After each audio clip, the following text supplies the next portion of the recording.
in and like kill all the orcs, right? They're the bad guys, who gives a shit? We just hack and slash and we loot their dead bodies, right? Hack and slash, kill them all, you know, conquer the infidels. Boy, that campaign sounds like a barrel of fun, doesn't it?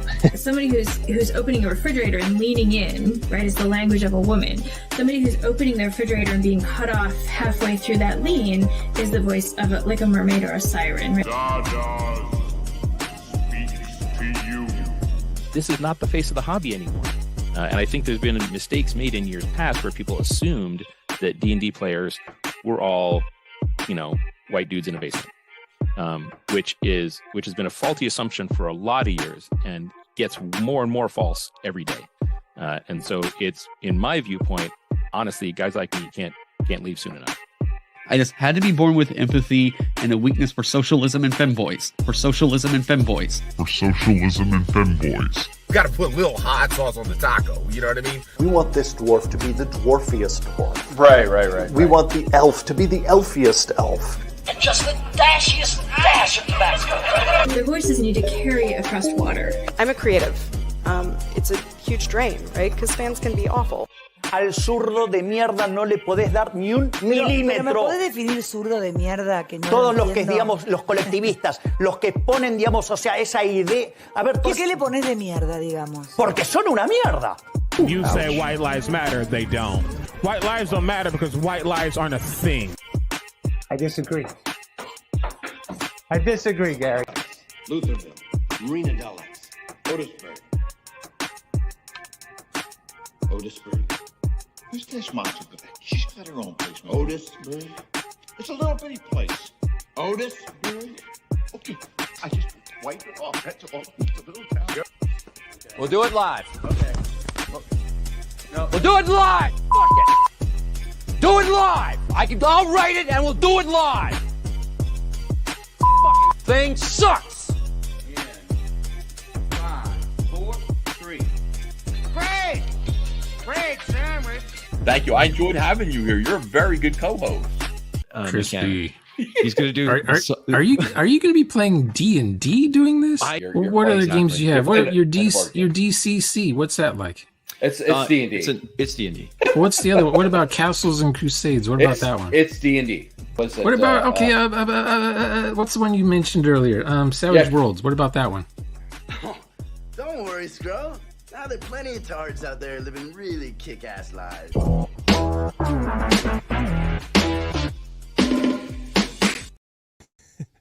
Plenty of tards living them kick-ass lives. How is everybody doing? I am not alone. You don't see their little animated logos because we are on one line. But I got Rogan here. Hello. Say hello, Rogan. How you guys doing? And I also got the man, the myth. Won't fail. He's everywhere. I'll make mincemeat out of you, mouse. You can't kill what you can't catch. Never could. It is so good to talk to these fine people. Holy smokes. Do you guys know how long it's been since we've talked to them? We got a mouse drop. Oh, my Lord. Bam. Already. I popped it up there. Macarius. $2 million. That $2 million. Very kind. Damn. Getting more generous now that he's in the inner circle. He owns an inner circle. $2 million? He loves the new groovy opening. So do we, Mercurius. Thank you so much for always being there. You're like Doc Holliday. Thanks for always being there, Doc. What a great movie. Oh, God, yeah. Guys, it has been this long since we talked. 2 weeks. Excuse me? 2 weeks. 2 weeks. Things are getting hotter. It's not just... Has it really been that long? It's been 2 weeks. Thanks to the power outage. Yes, we got clipped last week. All right, I'm gonna put the comments. You can do your thing there, Crazy Mouse. Yeah, we got to hit with high winds, cold weather, like 60 mile an hour winds. Oh God, yeah. Yes. And Rogan and I were without power roughly the same amount of time. Yeah. Crazy Mouse never lost it. Never lost it, yep. The people across the street never lost power. Boy, you want Hashtag different grids. I was so tired of hearing about that shit. Yeah. We're on a different grid. We're literally looking out our window. Like the temperature is in the 50s in our house, even with the fireplace, you know. And we're looking across and like those MFers, they've got power and we don't. That was awful. Guys, we have a jam-packed show tonight. We got someone in the green room now. We got someone already in the green room. Eating the buffet. Putting his slimy tentacles in the buffet. Don't double dip. Get your tentacles out of the buffet, man. Hey, I'm digging the barbecue sauce and the cheese whiz that you spread out for me. So yeah, tentacles all in. It's of course Venger. I'm gonna double dip. I'm gonna triple dip. Oh yeah, you got to. Our old friend Venger always pops by. Welcome back. Yeah. Surprise, motherfucker. Now, last time we had you had a severe poop emergency.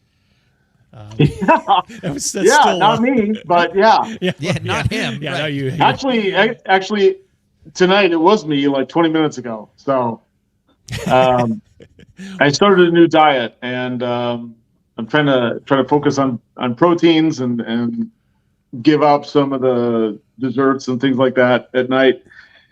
So yeah, I've been eating pork and beans and colon blow. Chicken and rice. That'll do it. Yeah. Steak, all kinds of crazy shit, Quick super chat. Oh my Lord. Again, $2 more million. Damn. I'll be your huckleberry. Quick note, and Crazy Mouse was on this a while back, and he doesn't say I'll be your huckleberry. He says I'll be your huckle bearer. That's correct. The rungs on the outside of a coffin, on the casket, we're called huckles. Yeah. Oh, huckles. Yeah. So when he says I'll be your huckleberry, he's saying I'll be your huckle bearer. Like I'm going to carry you out, MFer. Thank you very much, by the way, Mercurius, member of the inner circle. Hey, you keep it up. $2 million at a pop. Yes, that's right. You can come in and move in here. All right, we have something to look at here. Look at this. Venger. Hit the goal. Yeah, this is our campaign that we have going here for Chult, right? The Chult experience, designing worlds like a bleeping boss. Tell us a little bit about this. Okay. Back in 2018, I decided that it was finally time for me to create a world as like a campaign setting for me to place all my adventures going forward and to self-publish like I have the other books and RPGs and supplements and adventures. And so I started on that process, and it's led me to right here where I'm still creating for Chult, and I'm still heavily invested in it, still loving it, still dredging things up from the sand. And it's a living world, a living campaign. I'm running, I just last year I ran the first and one of the longest campaigns because it was almost a year long, like 17 sessions, which may not seem like 17 sessions. Is that over 1 year? 17 sessions. Okay. Yeah, because we played every other week, and there were a couple of weeks that we had to miss just because of extenuating circumstances. And I needed to find I could have like kept it going a little bit, but I wanted to cut it a little bit short in order to take some time off, regroup, think about things, both small and big picture. And then like 6 weeks later, I jumped into what I'm calling the second Chult campaign. And I feel like this new one can go much longer. I kind of like with the first Chult campaign, I started everybody at 3rd level, and I don't know. I had a plan, but I didn't have like a deep, like long running plan for this campaign. But anyway, that's basically the book is about, creating a world, designing a campaign setting for use at the table. And even if you don't want to create your own campaign setting, let's say you love an existing campaign setting that you bought at the store, cool. This book will have a ton of ideas for you to personalize it, customize it, attune it to like you, your system, your play style, the GM and players, obviously, and the table, because no two tables are exactly alike.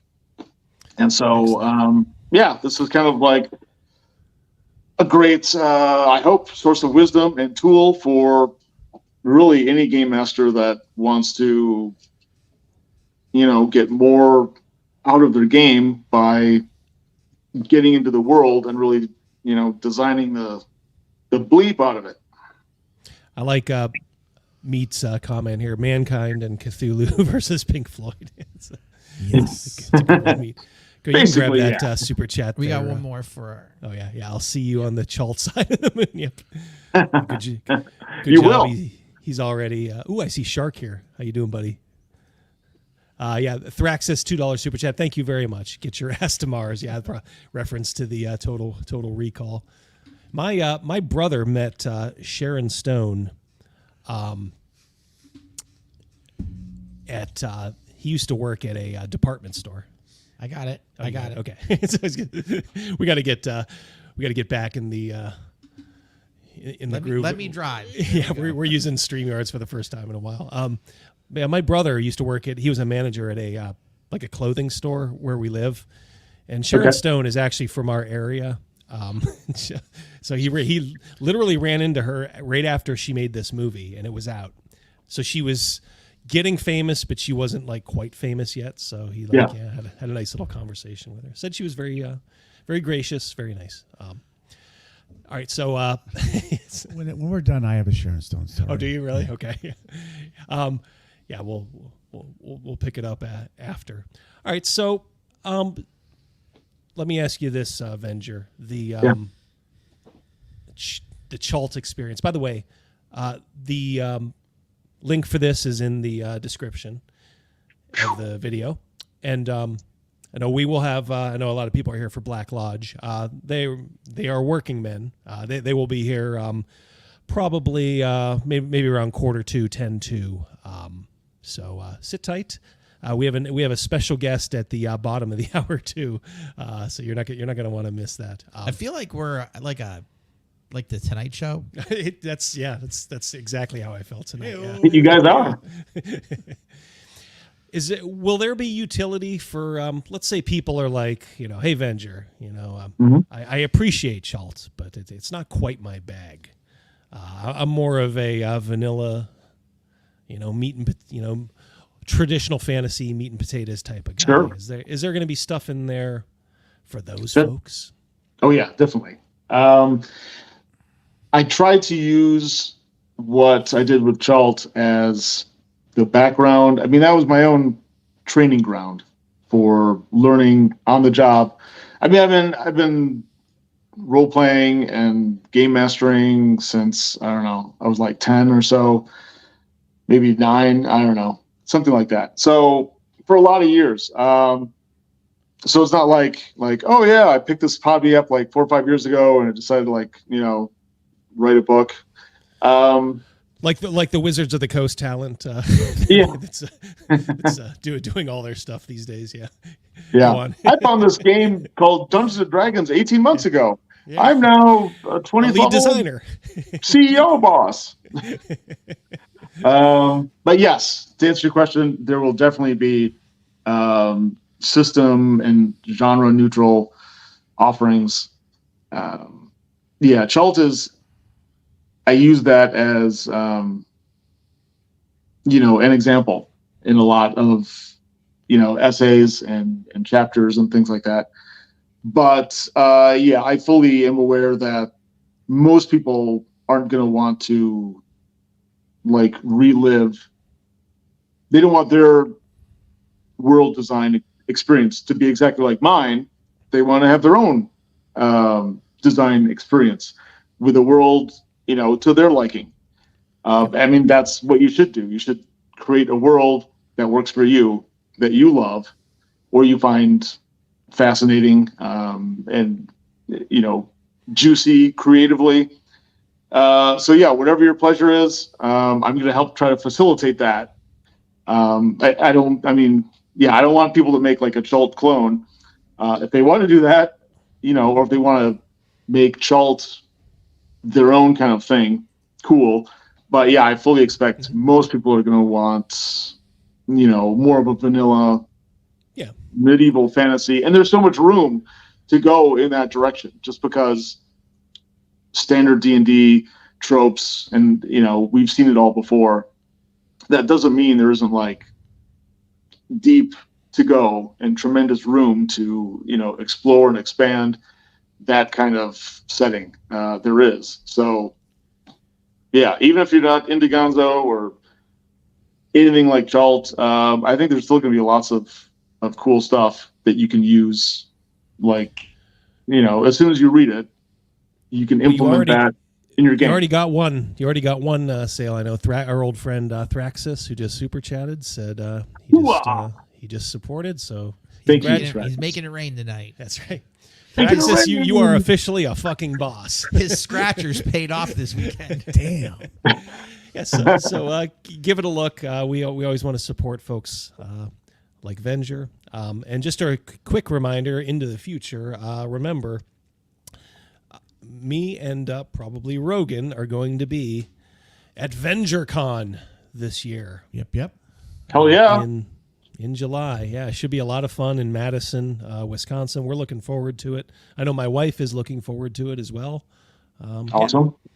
Yeah, we've never been up that way, and we want to get the full Chult experience. Yeah, that's where you get it. I told my wife, don't fear the tentacle. You know, it's okay. Yes, it's a gentle and nice tentacle. A gentle tentacle. It's a gentle probing. But yeah, it's gonna be really cool. It's just gonna be like a bunch of awesome, cool, laid back, non-woke, hardcore gamers that are here specifically for old school OSR and traditional role-playing games. And that's all we do besides eating and drinking and sleeping, like all weekend. And it's small enough where you see the same people over and over again. So you get to know people and you make friends at the convention, rather than being like, you meet a guy or a girl in a game that maybe you're running or someone else is running, and you're like, oh yeah, we'll catch up, or maybe we'll hang out or whatever. Maybe that's on day one, and by day 3, you're about to leave the convention. You like see that person again, and you're like, oh yeah, it's cool playing with you, and I like barely remember your first name, and I know nothing about you except we had this experience. But at VengerCon, you get to know the people, and that actually makes for a much better gaming experience when you're not just like randomly playing with new people that you've never met before. You get to know these people. You get to know their preferences, and I can be a little bit shy and introverted. When I first see people or first meet them, but then by the second or third game, some of these people, were laughing and talking and sharing stories and movie preferences and things like that, and they stop becoming just like random people you met at a convention, and start being like people and you can actually like talk to and communicate with, and then you have a better game because these are kind of like new friends, rather than like, mustache and hey, mustache. That guy's bald with glasses and that's a girl, and all right, I got my half-orc warrior, like let's go. think I would be called Shades. I think. Hey, Shades. Yeah. Don't worry. I will not be wearing shades at VengerCon. Yeah, it's strictly. You could be wearing the prosthetic tentacles I made, right? Oh yeah, of course. Yeah. Okay. Our old friend Shark, my old friend Venger. There's always been room for gonzo weird tentacle fantasy. Chult is brilliant and awesome. And Shark has a nice vivid imagination, so that is high praise. Good to see you here, Shark. Yes. Thanks for coming out. Yeah, so we got the Kickstarter going on right now. It's got 3 days left. So if you're kind of on the bubble, like I said, just read through it. Like Venger said, there's there could be things in there even if you're not into the whole Chult thing. Plus, of course, you'll be supporting a good dude. And the artwork is good too. You can see some of the artwork on the campaign page. I've also commissioned some other pieces that artists are working on right now, or that I have on my hard drive. Do you use AI and real artists, or not this one? This one I stated it like right up front.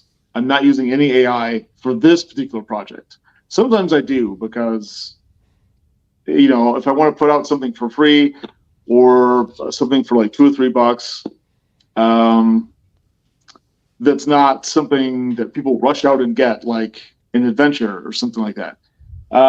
Sometimes I just use AI to like cut down on costs. I mean, I have a subscription to Midjourney. It costs me $30 every single month. I feel kind of dumb, like not ever using it. I understand the reservations people have, and I sympathize with them. But as a guy who's, struggling to raise $6,000 or $7,000 for his next project, I need to cut costs wherever I can. Oh yeah. And sometimes that includes AI, but this particular book, no AI whatsoever. It's all going to be organic, human-created artwork. So, which is why it's $20 for the PDF and not $10. If I wanted to just use AI art, I'd probably go $10 for the PDF. But since I want to use great artwork by great artists, plus inflation and Bidenomics and whatever, I had to make it 20. I hear you. I don't have anything against AI art. Look, I love using AI art, especially for internal stuff, like for our game. I love hey, this NPC. Let's see if I can tune it up and get these guys a picture of them. For projects, I don't begrudge anybody using it. Like Miguel and Sylvia from Red Room. They are on a different level when it comes to working with that stuff. They are so good at AI art. It would almost be a crime not to have it. And of course they've been essentially canceled. So they, kind of like you were just stating, they have to watch the bottom line. So I am full for them, using AI art because they make it look good. But yeah, I mean, if you have the wherewithal, maybe see if you can get somebody to do some decent art for you, and I think people. There's a time and a place, for everything. But I'm excited to not have to rely on Midjourney for this. And some of the pieces like that, True Detective, Jesus, Tentacle, like Flooded Again picture. Like as soon as you click on the Kickstarter campaign. And then you scroll down a little bit, you see right at the beginning of the description of what the book is about. You see that image, and I love that. I mean, I basically told the artist, he's one of my favorite artists, like what I wanted, and he nailed it, like he almost always does. Yeah. So you're gonna get stuff like that, like throughout the book. So just even for that, even if you're like, this book is a little too weird for me or something like that. Get it for the artwork. Is that a piece right there of original? What's that? Is that a piece of original art right there that we're looking at? Yeah, it's all original art. Yeah. Nice. See if I can get a little bigger here. Cool. Boy, I like that. There is an artist on Facebook, right there, that created a bunch of stuff and posted on Facebook, and I really liked its kind of like weird old school vibe. It's like kind of amateurish on purpose, which I think gives it kind of a, I don't know. I mean, like the Errol Otis stuff behind. Not that this guy is in that league, but you got that kind of like childlike fantasy, you know, from your youth. It works. So yeah, I bought a bunch of art from that guy too, so it's going to have some of that. But yeah, I commissioned a lot of original artwork that would never have been created if I didn't, you know, send an artist some money and said, you know, make it awesome with tentacles. Sweet. All right. Well, like I said, that's Chult designing worlds like a bleeping boss from our old friend Venger. Check it out. You know, give it a fair shake. If it's up your alley, go ahead and support it. I'm sure Venger, you know, he will definitely appreciate it. You can find the link in the description to this video. Remember, you can always sign up too, just to get a reminder. I think we're 3 days out, so it'll give you a little reminder if you're on the fence. So someone I'm hoping it looks like a high school notebook. Yeah, in a good way. Yeah, yeah, in a good way. Yeah. Usually there's a nice bump at the end when you get down somewhere between 48 and 24 hours. You're right. The Kickstarter will send out like a notification saying, "Oh yeah, this Kickstarter's about to end." So if you're thinking about it, you're on the fence, like now's the time. So I'm hoping we can get, I mean, 10,000 would be nice. I don't think we'll get there, but you know, I'd settle for 8,000. That'd be nice. Yeah. Let's try to make it happen. Let's give him a little bit more of a margin on this one. How you doing, Patty? Great to see you here as always, buddy. Yeah. All right, cool. Well, I know Mrs. Venger is probably waiting right outside the door for you. Just within earshot. Yes, tell her we said hello. I will. Thank you. Are we gonna meet her at VengerCon? Or does she steer clear of the shenanigans? I don't know. I mean, she's pretty much gonna have to take care of the 5 kids unless they're in summer school or somehow it falls during like camp or something like that. Because I think some of the kids are going to camp for 1 week this summer. She's gonna be home with the kids, so there might be a chance she like comes out for like 5 or 10 minutes on her way home from Target or something like that. But there we go. Probably not. All right. Well, cool. Well, we're gonna let you go now, Venger, so you can take care of your busy household. And best of luck to you in your project, Chult designing worlds like a effing boss. In the description of this video, if you're interested. So take care, brother. We will talk soon. Awesome. Venger. And I'll see you guys at VengerCon 3. Hell yeah. Yeah. All right. Always great to talk to We'll Venger. have him on again before Venger. Oh, yeah. Of course, yeah. All right. So, we have the Black Lodge guys coming up here pretty soon. Let's check the chat. We also have a special guest. Why don't we just get right to him? Because this could be interesting. Hi, Webhead Mike. How you doing? Greetings. Glad to be here at Diversity and Dragons. It's been a while, but been following you for quite a bit, and it's a little surreal to be on. Well, it's good to finally talk to you. I know you have a curious angle. Because we don't always have just kind of subscribers on, but you. It's a beautiful home you have. Yes, it's very real. Can you tell? Yes. I like the baby grand back there. Could you tickle the ivories for us, Mike? No, sorry, my hand doesn't extend. Oh, darn. Tell us in broad terms why you're here. Well, it all started with you asking the question, what is it like to fight a dragon and how should you do it in Dungeons & Dragons, say? And there were many good points made up, like I mentioned, you should anticipate the age and intelligence of the dragon. And I also mentioned how in the D&D campaign that J. Scott Garibay was running, he almost got killed by it. Largely because there wasn't a lot of anticipation of what the tactics should be. Should you, not bunch up all together as a green dragon will chlorine gas you? So how do you know Scott Garibay? We met back in 2015. He got me into a Star Wars role-playing game that he was running, set about in that decade past Return of the Jedi. And then from there, it was eight years on and off of role-playing, on again, off again. One explosion after another at the table until finally it came to me saying, all right, I'm going to do my own thing Sunday. Now, is this face-to-face, Mike? Yes. So you know him in person. You have sat across the table with the Scott Garibay. Yes. Now, when you say there were explosions, can you give us like a little example?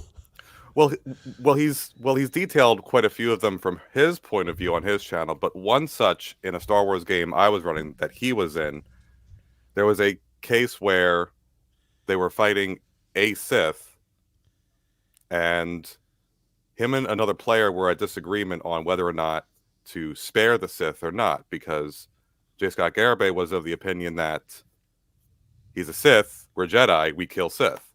Whereas the other player said, well, wait a minute, this guy is unarmed, has honorable leanings to his personality, and he actually has some nobility to him, and he might actually be able to be convinced to be a force for good, so I think we should save him.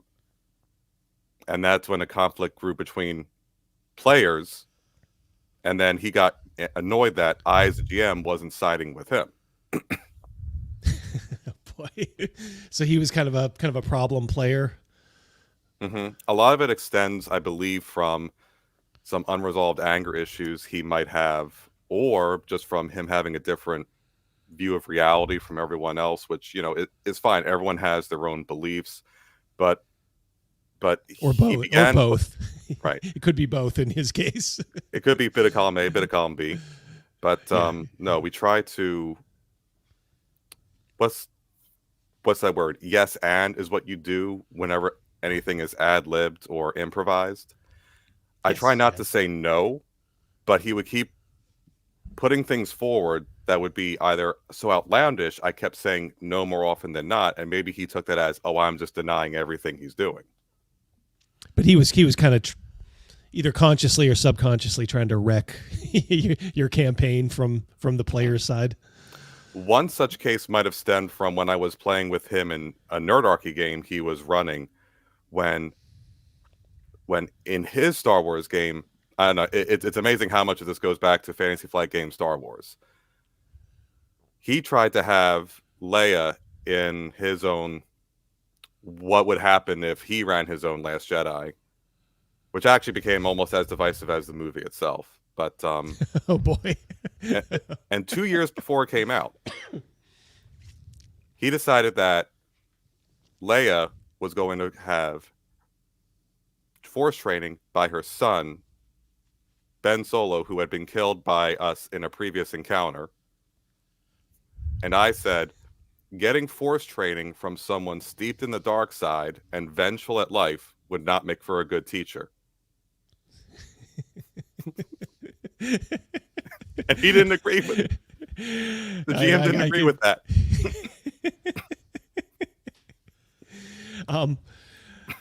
I pulled up a video of his. Let's watch a little Scott. We're gonna EFAP? Shall we?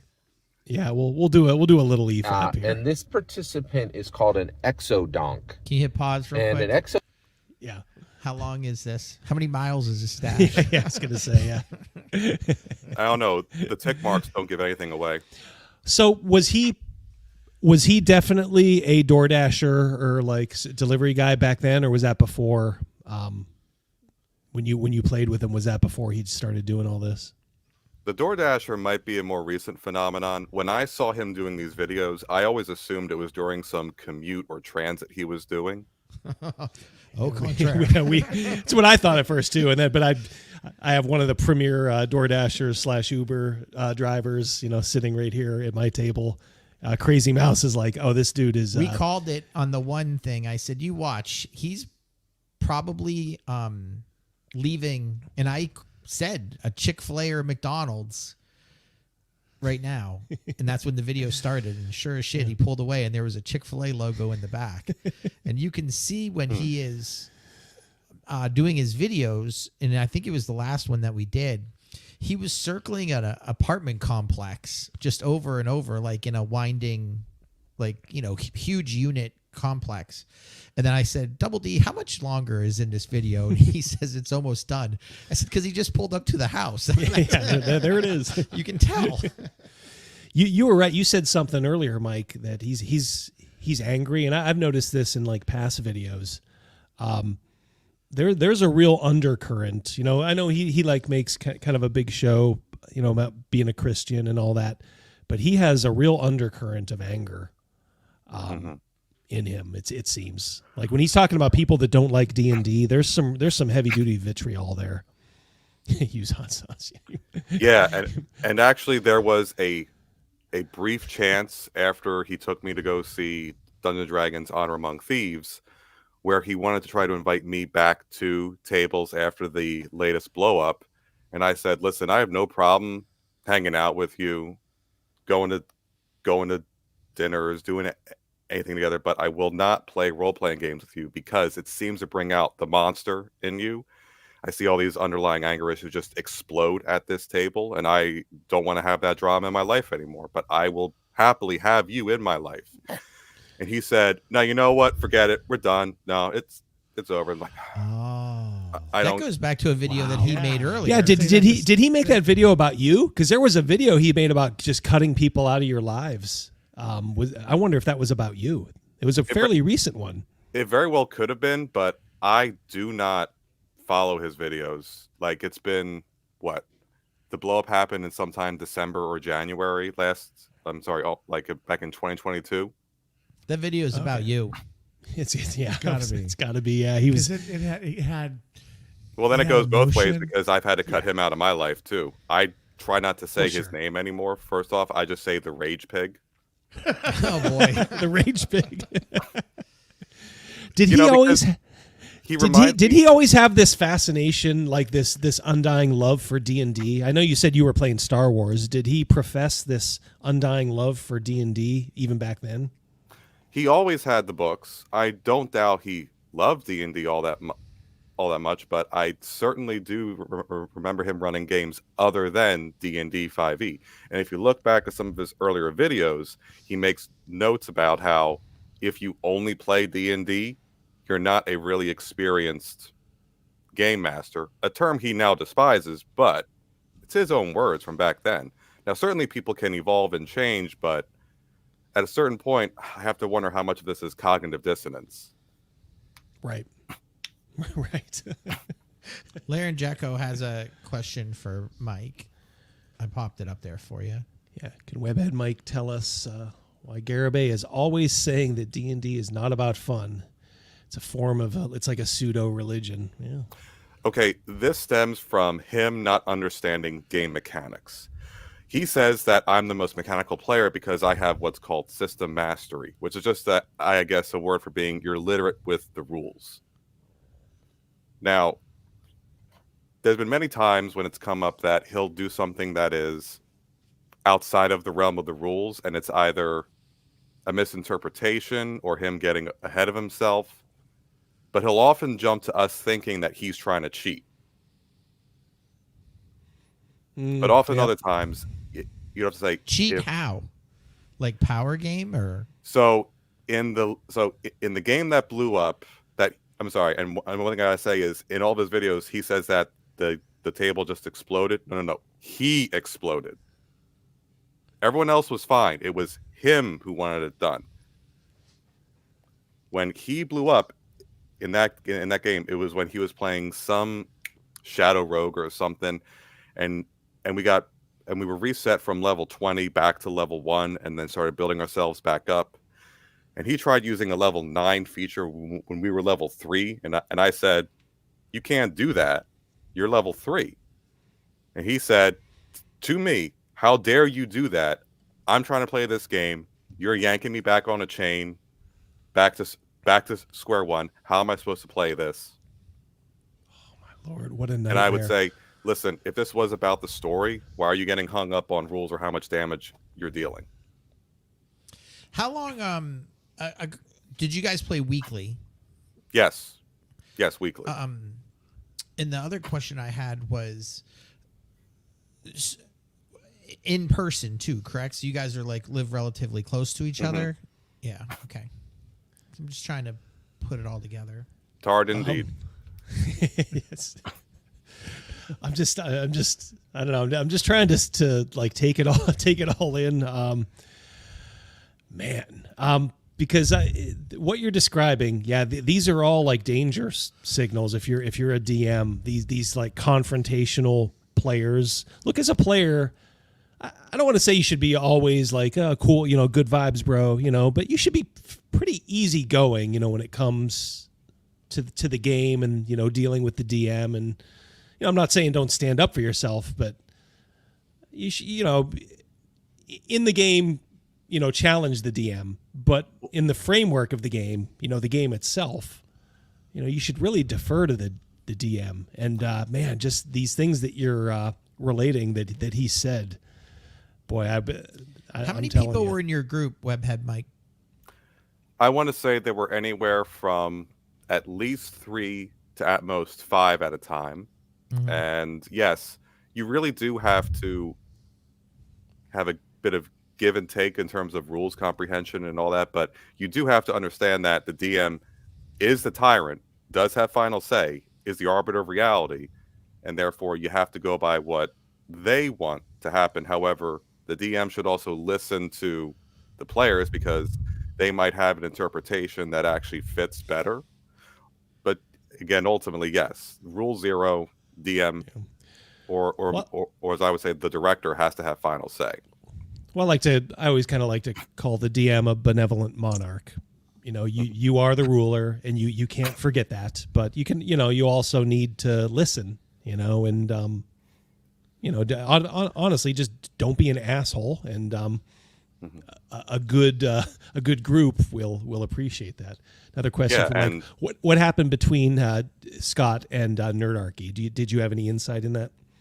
I don't know what I'm technically allowed to say. I never signed an NDA or anything, but there was some article he posted about how D&D was created, what it was used for, and the families of the people that made the game found it very outlandish and disheartening and wanted it to be expunged. And when that happened, he decided that he would leave. Now, again, I'm not privy to all the details. I've played with Nerdarchy since that schism. I never really asked much about it because it's not my business, and I don't know what more I could say. It kind of reminds me, because I have queued up here, in case we needed some filler about Will Wheaton. Because Rogan sent me an article because something just came up again, how he was accusing a Star Trek producer of sabotaging his career. He did the same thing with whatchamacallit, Tabletop, his producer on Tabletop. Just these guys, it's always something with these kind of folks. Let me grab this super chat real quick here. Old friend Jeff from Denkar. By the way, thank you, Jeff from Denkar, for becoming a channel member.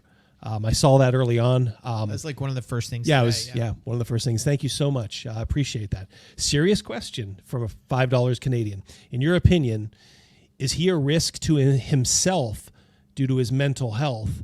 And has there been any effort to get him professional help? That's actually a good question. I believe a lot of that problem would have to stem from his pride, and I think all he's done so far is kept a journal of anger incidences. I don't know if he's sought any professional help. Again, I've cut him out from my life because, again, hey, if he made a video stating you got to remove hateful people from your life, I guess I've done that. But for him to even think about journaling, wouldn't that have come from a higher? I would have just come from the internet or something. Maybe he just saw it online. I would have to think so. Yeah, he would have to have sought some help, and someone said that. He wouldn't just do that. Wow. Right. I mean, we have a friend with anger issues, and I don't think I've ever heard him even hint at, you know what I should really do? Journal my anger. Like, I don't know. It is kind of interesting because, as always, Crazy Mouse and I are, and Rogan are usually on the same page when it comes to stuff. Because hearing all this, it did make me think of our friend. And he, to be fair, he has different issues, I think, than Scott. But some of them overlap. Like anger, and it's one of those things. Like, look, if this person has been your friend for a while, you do sort of owe it to him, because you do love him, even if at times you don't like him, to kind of stick it out and, maybe just try to help him and be there to support him. But if you're like new coming in and you have no like connection, these are the type of people that they turn people away so fast just by how they act. I mean, it'll make your head spin. Yeah. And again, I've been told constantly, it's been 8 years with him. How do you put up with this? And a lot of it did, as you said, come from love, because I respected a lot of what this guy did, because he has 4 kids, raised them all. They're all getting good education. They're all pretty well adjusted. They all have good heads on their shoulders. And I would look at that as an example of, okay, there's something he's doing that is absolutely right. But as the years have gone by, I've noticed a degradation in his ability to manage his anger or have a worldview similar to everyone else. And I don't doubt he's going to have a functioning issue, because there are a lot of people in his life that'll try to keep him on balance. But he's married, isn't he? Yes. Yeah. I've seen family pictures. It looks like he has a lovely family. Indeed. And it's like, people say I don't hate Scott at all. I find him fascinating. Like even the Black Lodge guys, I think, find him fascinating. Everybody does. That's why this is really interesting to talk to someone and kind of peel back the onion, so to speak. Yeah, these and there's more than I could get to in roughly the half hour I would have here. Well, we'll definitely have you back. Let's watch a little bit of this video, and we'll get your insight. See if you have any special insight here. Hi, this is Scott Garibay, and today I want to talk about Dungeons and Dragons and a specific type of participant. And this participant is called an exodonk. I don't know what to say. Has he ever used the term exodonk? I've never heard of that term. Is this something I should know, chat? Urban Dictionary. Here have you heard of this? Exodonk. Go ahead. There's always some combination of words, like when he was trying to explain Pokemon Go to people, there was something called vaping top floppers, where people smoke vapes, wear flip-flops, and talk nonsense. I'm like, a vaping top flop? I don't get it. Someone else who does this is like Shauner. Like, oh yeah, Shauner's good. all this stuff, just like I heard him talking about Twilight Imperium, and what did he say? He's something so stupid, like, oh, it's a rock paper scissors game. I don't know what the fuck that means. I've played 10 games of Twilight Imperium, which is a lot if you know anything about it. But rock paper scissors, I'm like, what the fuck? And I noticed Scott does the same thing occasionally. Maybe they share the same mental state. Exodonk is a person who played Dungeons and Dragons. The vast majority, like 99% of all people who have ever played a tabletop role-playing game, come in through Dungeons and Dragons. It is extremely rare, like a purple unicorn, for anyone to start playing tabletop role-playing games outside of Dungeons and Dragons as their starting game. It's extremely rare. It's on the purple unicorn. And so they come in through Dungeons and Dragons, they play Dungeons and Dragons, and then they start playing a game that is very carefully designed from the top to bottom to look like Dungeons and Dragons, but is not Dungeons and Dragons. I'll give you 3 examples of this. Index Card RPG. Index Card RPG is actually a good copy of Dungeons and Dragons, but it's not Dungeons and Dragons. Pathfinder, a bad copy of Dungeons and Dragons. Pathfinder 2, a bad copy of Dungeons and Dragons. And OSE, a $2 super chat from our friend Crafty Matt. JS, hold on one second there. Yes. PSG sounds like a do as I say, not as I do DM. Indeed. He made one video stating how me leaving his table was his Obi-Wan moment, and how, I'll surpass him because he's taught me everything he knows. Looks like we're on. I gotta say, anything and everything I'm good about GMing, directing, being a cast member, is doing the opposite of what he does. It's probably a good philosophy. In Hello, case you guys Black didn't notice, the Black Lodge boys are here. Hello. How you guys? How you guys doing? Going on? We're good. Greetings. Too bad. I figured you could come in at the tail end of this. Sure. We're not going to watch all this because I know you guys have you have your own fascination with Scott Garibay. We do. You not? He is an interesting specimen. Yeah. That's it. Talking with Mike here is fascinating. Just get the behind the curtain stuff is sounds incredible. like hell. It's exactly. Super Times chat. worth the times. $5 from our old friend Chris Miller. Is he ever going to define exodonk, or did he see a squirrel? All right, well, we'll watch a little bit more, then we'll let Mike go. But Mike, we'll have you back at some other point too. A bad copy of Dungeons and Dragons. So the reality is, you have these. He is such a simp for D&D. Oh my God, it's just. That is a more recent occurrence, yeah. It's crazy. I wonder what triggered it. It's not even a simp though. He's like a religious fanatic for it. Yeah. That's a better better way to fanatic. Put it. Yeah. Yeah, we were talking, I don't know if you saw, but Mike was saying he has legitimate anger issues, like Unsurprising. clinical. Yeah, clinical. Yeah. And you can almost see, the underlying like venom, when he's talking about games or YouTubers who he thinks are, again, like Bob the World Builder went from a decent guy to like persona non grata in his book, just because he made the heel turn, to he's a heretic against D&D. A heretic against the faith, the one true version of Gygaxianism. Apostate, yep, for sure. And you see But him it's not bare even his teeth when the Gygaxianism, name is it's- mentioned. Yeah, because he's not. It's Wattsism. People who come in, play Dungeons and Dragons, stop playing Dungeons and Dragons, and then start playing a copy of Dungeons and Dragons. So let's talk about these copies and why people play them. That's a copy of a copy. A copy of a copy. So basically, people play copies of Dungeons and Dragons because they get frustrated with Dungeons and Dragons. And for a host of reasons, but it's very, very common. It's very much like a teenager, right? Like a teenager will love their parents when they're young, and it's exactly the same arc. People love Dungeons and Dragons when they start, and then they get too cool for school, and they start talking to OSR and indie people, and they're like, oh, and those OSR and indie people are like, Dungeons and Dragons sucks, and they hate Dungeons and Dragons. Why do? He goes after. He always does this. He always has to throw OSR games the are Dungeons and Dragons. Right. Yes. I would love to know where on the doll OSR touched him. Exactly. He works it into every single one.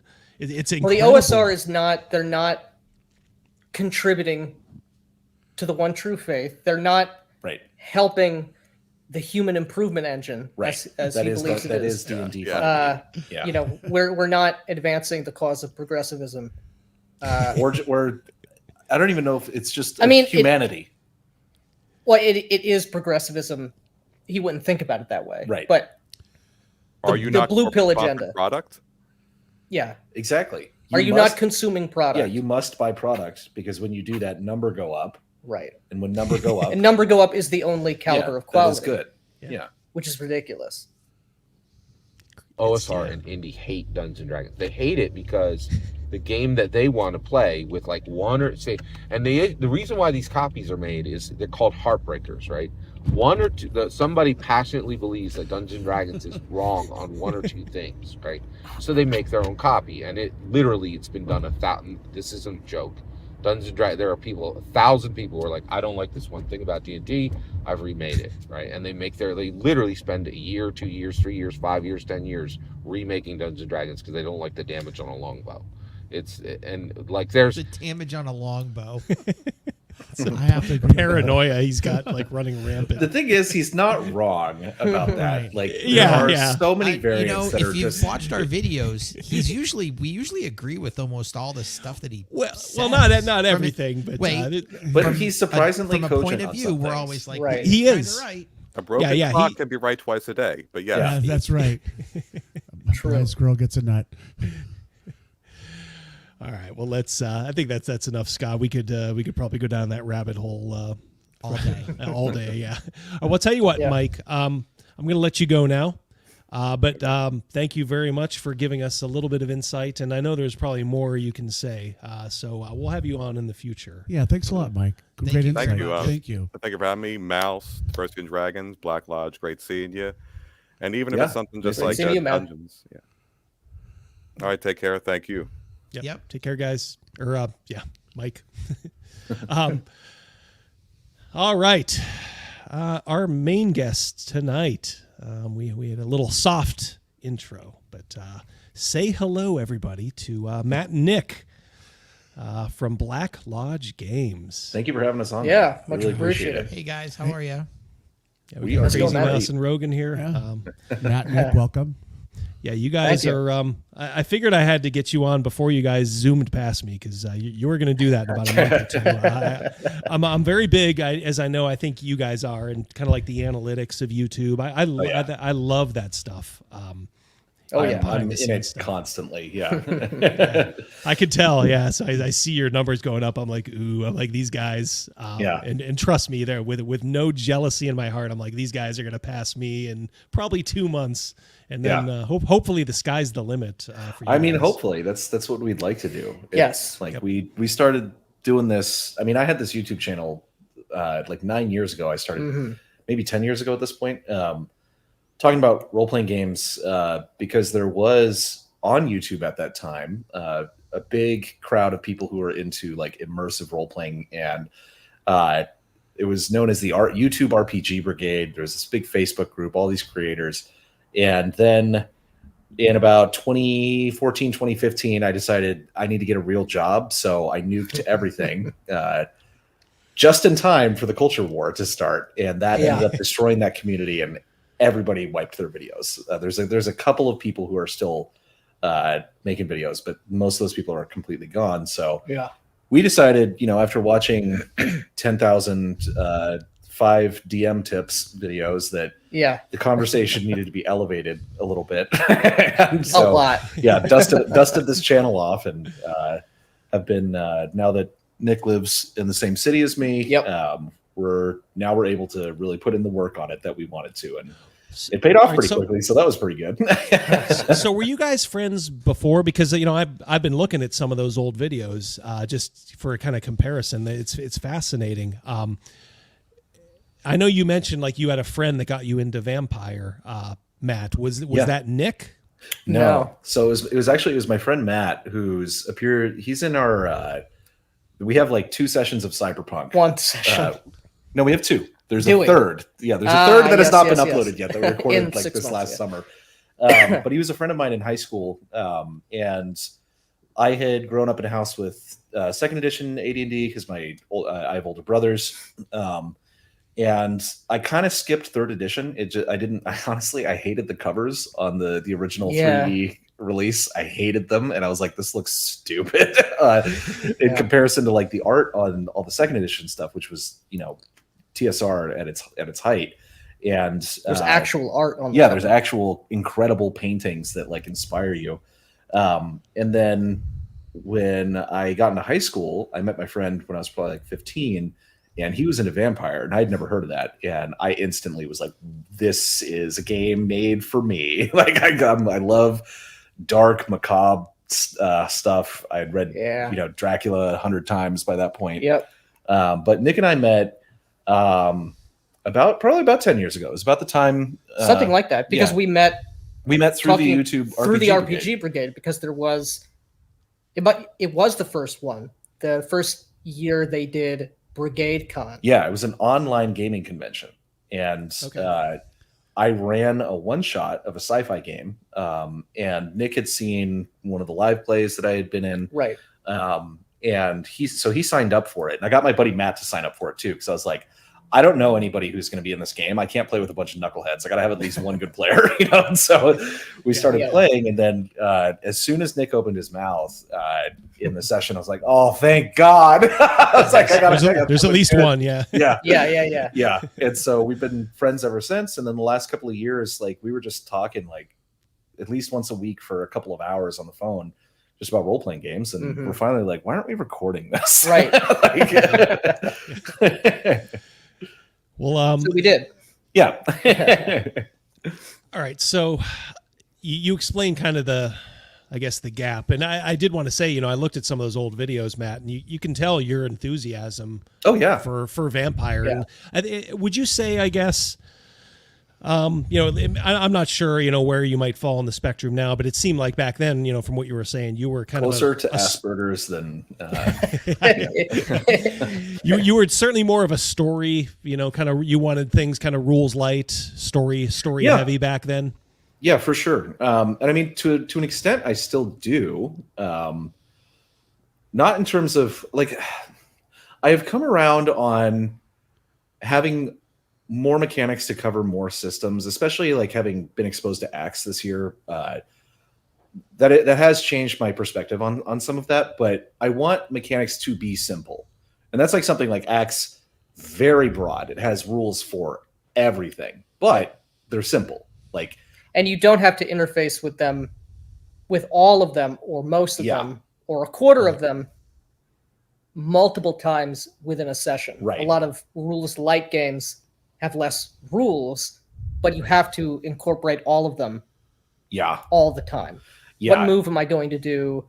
What narrative shift are we going to talk about and then agree on to move things forward? And there's also a difference in that Vampire, it is a complete system. It's not very good. Like the World of Darkness games, like the rules are not great, but you know, that you have rules for combat and for all of these other various things, but it's not, but again, it's about actions that your character takes. It's not about manipulating the story at like this meta level. So I actually had, when we started doing this, and because we just kind of fell into, you know, OSR circles this year, earlier this year, and there's, you know, throwing around terms like story gaming and stuff like that. I was like, I don't even know what are you talking about? Like, and I didn't know how bad things had gotten, because I, you know, hadn't really been looking at role-playing games in the last 4 or 5 years,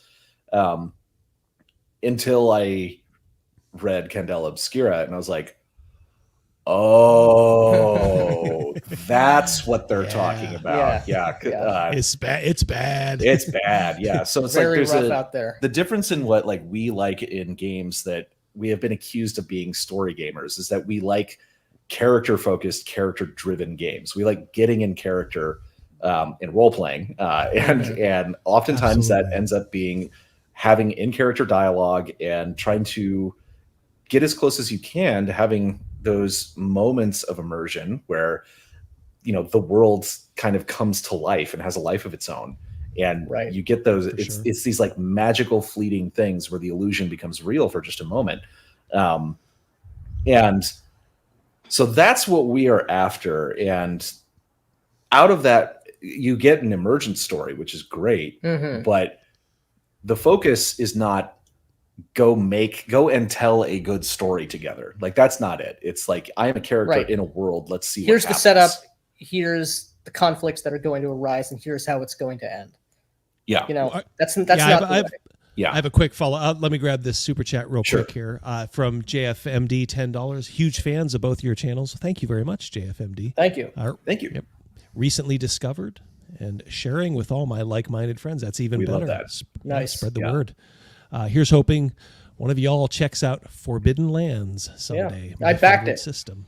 Oh, there you go. Yeah. I'll check it out too. Kickstarters. I backed it, but then I gave it away. Oh, okay. Yeah. It doesn't count. Yeah. So, there's that. I have played in it. It is cool. It is cool. Is that fantasy? Is Forbidden Lands fantasy? Okay. Yeah. I'll have to check it out. Yeah, thank you so much. It uses the Modifius. It's one of the Modifius. 2 die 20. It's not 2 die 20. If I remember correctly, it's more akin to the Year Zero engine. I think, if I remember correctly, it's a D6 dice pool system. Oh, there you go. Yeah. And it's Easy a hex enough to crawling use. thing. It comes in a beautiful box, beautiful books inside the box. Yeah, very high production value. I'm good with that. Those types of systems, even like the Vampire dice pool system. You know, the Year Zero. You know, like the Tales from the Loop that we use. I think those are good for those type of games. I'm not huge fans of them in fantasy games. I don't know if it's just tradition, if my brain's been spoiled, and you know, with using the full gamut. My issue with the of Year dice. Zero system is it. You max out very quickly on on your character advancement, and so very quickly you end up having to take things that wouldn't make sense for your character, and 10 sessions have gone by or something, something like that. So I prefer a system that has a much longer tail on it. You can tell the game longer. What are you guys playing right now? Are you in current games? So over the summer we had been running Cyberpunk 2020. Yep. Nick was running that. And then it kind of felt it was, a game run online with people all over the place, and then we got crushed by work, and it fell Travel apart. and travel for scheduling the big and thing. But right now, stuff. I had been running Wretched Epoch for the last couple of months from the Red Room, which is awesome and super fun. One of my players chose the flaw homicidal mania, though, so it got real out of control real quick. like first session got out of control, but it was a lot of fun. And now that the Acts 2 PDFs are out, I've been devouring that. I have the right here, the Sinister Stone of Sakara, kind of Keep on the Borderlands inspired module for Acts 1 that I'm using with this. And we just had our first session 2 weeks ago. We've got another one coming up this coming Sunday. Oh, not 2 weeks ago, a week and a half ago. And we're coming up on this Sunday. I know you guys had Alex McCrease on, and we had him on the channel too. Yeah, he is such an interesting dude. He is scary smart. Very smart, really great smart. guy. That was one thing. Like we got his other game Ascendant, and Nick read the whole I just thing, got right? it too. Yeah, I just got it too. I started reading it, and we were looking at each other like, I think we might be too stupid to play this game. I'm determined to not only learn it, to be able to teach it, because I want to play that someday, because I'm not going to go back to and if you succeed, I will. Yeah, make videos on how to play it. Yeah, because like that super whatever factor. I set it down. Super metric points. Yeah, because the thing is, from the player facing side, the mechanics are actually really easy. The thing that we were kind of thinking of is like, how do you calculate all these like challenge ratings that the players will then have to be rolling against or whatever? As the GM, it seems like a lot. You have to really know a lot, and like there's a lot of different charts you have to reference, and so I could not play that game without a GM screen. I can't play Axe without a GM screen now. I had to buy one. I haven't used a GM screen since I was a kid, so it's very, very different. But once we have digested that game, we're going to have McCrease back on the channel though to talk about it. Yeah, definitely. I'll look forward to seeing that. Yeah, I'd love to talk to him again too. Once the book is out and in people's hands, for sure. All right, so I love hearing. We'll talk more about your game philosophy, but I also want to mix it in with your kind of like your nuts and bolts YouTube philosophy, because you guys, there's a lot of folks out there who just, they're just kind of, treading water, they're getting, discouraged. But I don't want to say you guys have kind of unlocked the key, but you seem to have just followed some very solid, logical steps. So can you kind of detail like what your philosophy is in the reboot of the channel? Yeah, absolutely. So actually there's another thing on that with the reboot of the channel is that we are working on like game products. We're working on our first one, which is we're starting very small. And we've talked a bit about it before. It's a monster supplement essentially. But the idea is we want to make our own games and we want to sell our own games. We know, though, after having backed tons and tons of Kickstarters, that generally your Kickstarter doesn't get noticed unless people already know who you are. And so the idea from the YouTube perspective was twofold. One was we just wanted to talk about this stuff and find other like-minded people. But the other part of it is that the YouTube channel then becomes kind of the core engine of building an audience. And if you have an audience beforehand, it's much easier to have success when selling your products over time. So that's a big part of it. In terms of like the YouTube philosophy, I have a friend who started a YouTube channel in January of this year. And within 2 months, he had a video with over 100,000 views.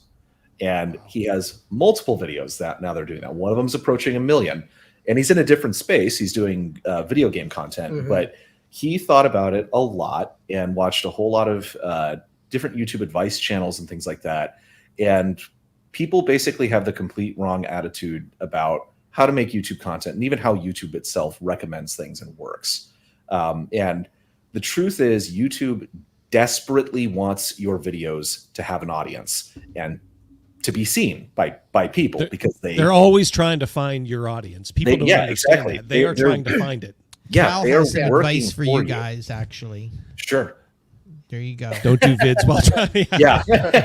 Thank you, Cal. Yeah. A lesson we learned very early. Yeah, from Scott Garibay. From Scott Garibay. The most prolific YouTuber on the platform. Ooh, yeah. Go ahead. Yeah, you were saying. Notification subscribed to him for a while, and it was like, oh my God, you upload 5 videos a day. This is insane. Yeah. But at any rate, it's like we knew that it's like YouTube wants to find your audience. And it's not just like they want to send it out to whoever. They want to find the specific people that will really, really either like or react to your content in some way. And there's a channel called vidIQ that is really good. Yeah, they're excellent. And since we were separated geographically and like had all this travel and all this stuff, we weren't able to really do what we wanted to do outside of our podcasts and live streams and things like that until Nick moved here. And then by that time we had absorbed a lot of this advice and philosophy. And then the first time that we put it into practice, 10x on our views. Yep. Within the first day. Like it was crazy. Like it was our safety tools video was the first one where we actually did this.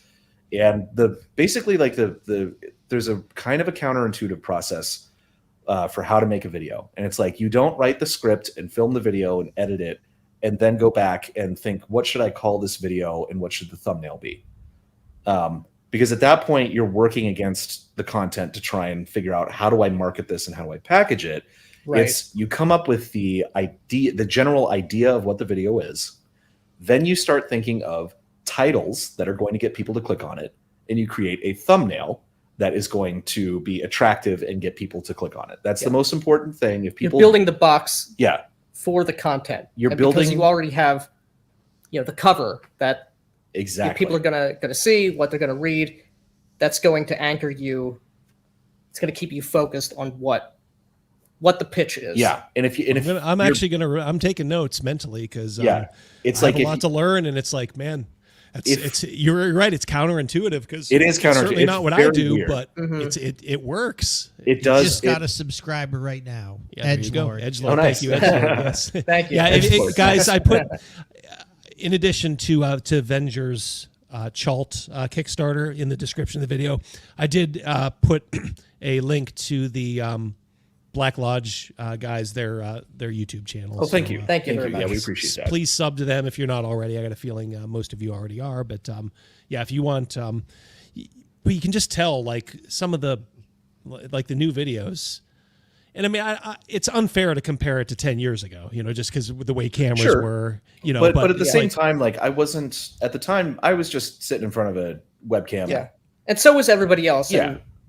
And, and that doesn't cut it on YouTube anymore. It's so competitive. Yeah. And it's like you got these guys that are gripping and ripping. And I always kind of chuckle when I hear people say like, I don't script my videos. Oh, I know. It's as if it's something to brag about. It's like, I know. Right. It's like that should embarrass you. Yeah, you're not Unless organizing it's a your thoughts. conversation. Yeah, unless it's a conversation. Your Unless video it's should something be like scripted. this. Yeah, Right. you're wasting people's time. Right. And that's something when I edit a video, I'm very cognizant of that, of just wasting people's time with a bunch of Right. you know. Oh, yeah. That's why People- you don't get any of that like you guys. Yeah. It's scripted. Of course I write the script. You know, it's like Yeah. they try to make you feel bad about it, but it's like I'm writing the fucking thing. Like Yeah. Even it's like- without the even without the ums and ahs, you see this everywhere in the RPG space where someone will go on for 10, 15, 25 minutes about something that they supposedly know about and are supposedly passionate about. And, you know, it's just stream of consciousness. Yeah. I'm just talking Yeah. about it. And you only get very broad level Right. information. self-indulgent in a way. Yeah. It's a little self-indulgent. It's self-indulgent. And Right. that and, is and not... and so to their detriment. Yeah. Like, because it's, oh man, yeah, it's hard to write to try and keep people interested because it's a battle for it's like kind of what you're getting at. It's a battle for people's attention. You know, they have a million other options, so you have to say something interesting in a way that is going to keep them, you know, the attention of the viewer. And you can do really long form stuff. Like our recent videos, you know, are like twice as long as I thought they would be. For the most part, they're coming out like 15, 20 minutes long or whatever. But it's like you have to try and hook people. And if you're basically going to say, well, it's just my style to be unscripted, it's like, well, it's going to be your style to not get views then. Right. Yes. Like that. And if you're willing to live with that, that's fine. Some people are. Like, if you're like, I don't really like, that's not really what this is about. Like, it was when I started this channel, I was not trying to get views. I was just shooting my mouth. You know, like it was mostly just for me. Now I'm like, I don't even know if there was full ad sharing. I don't remember. on There YouTube was at that some time. sort of monetization, But it was early days. Yeah, it was early days. And now it's like, no, I actually want to be good at this, and I want people to watch my stuff, because this is the other thing is we've had some people like this has only happened once or twice, but someone's been like, you're just saying this for views, and it's like, why do you think I made the video? Right. Exactly. Like, I want people to watch it. It's not like the video is not what the title is about. Right. You know, again, it's not clickbait. Like what we're saying in the title is almost always exactly what we're talking about the whole time. Yeah, it's another. You're just example. get used to this. You guys are just grifters. Right, yeah. grifters. Yeah, correct. I want money. Yeah.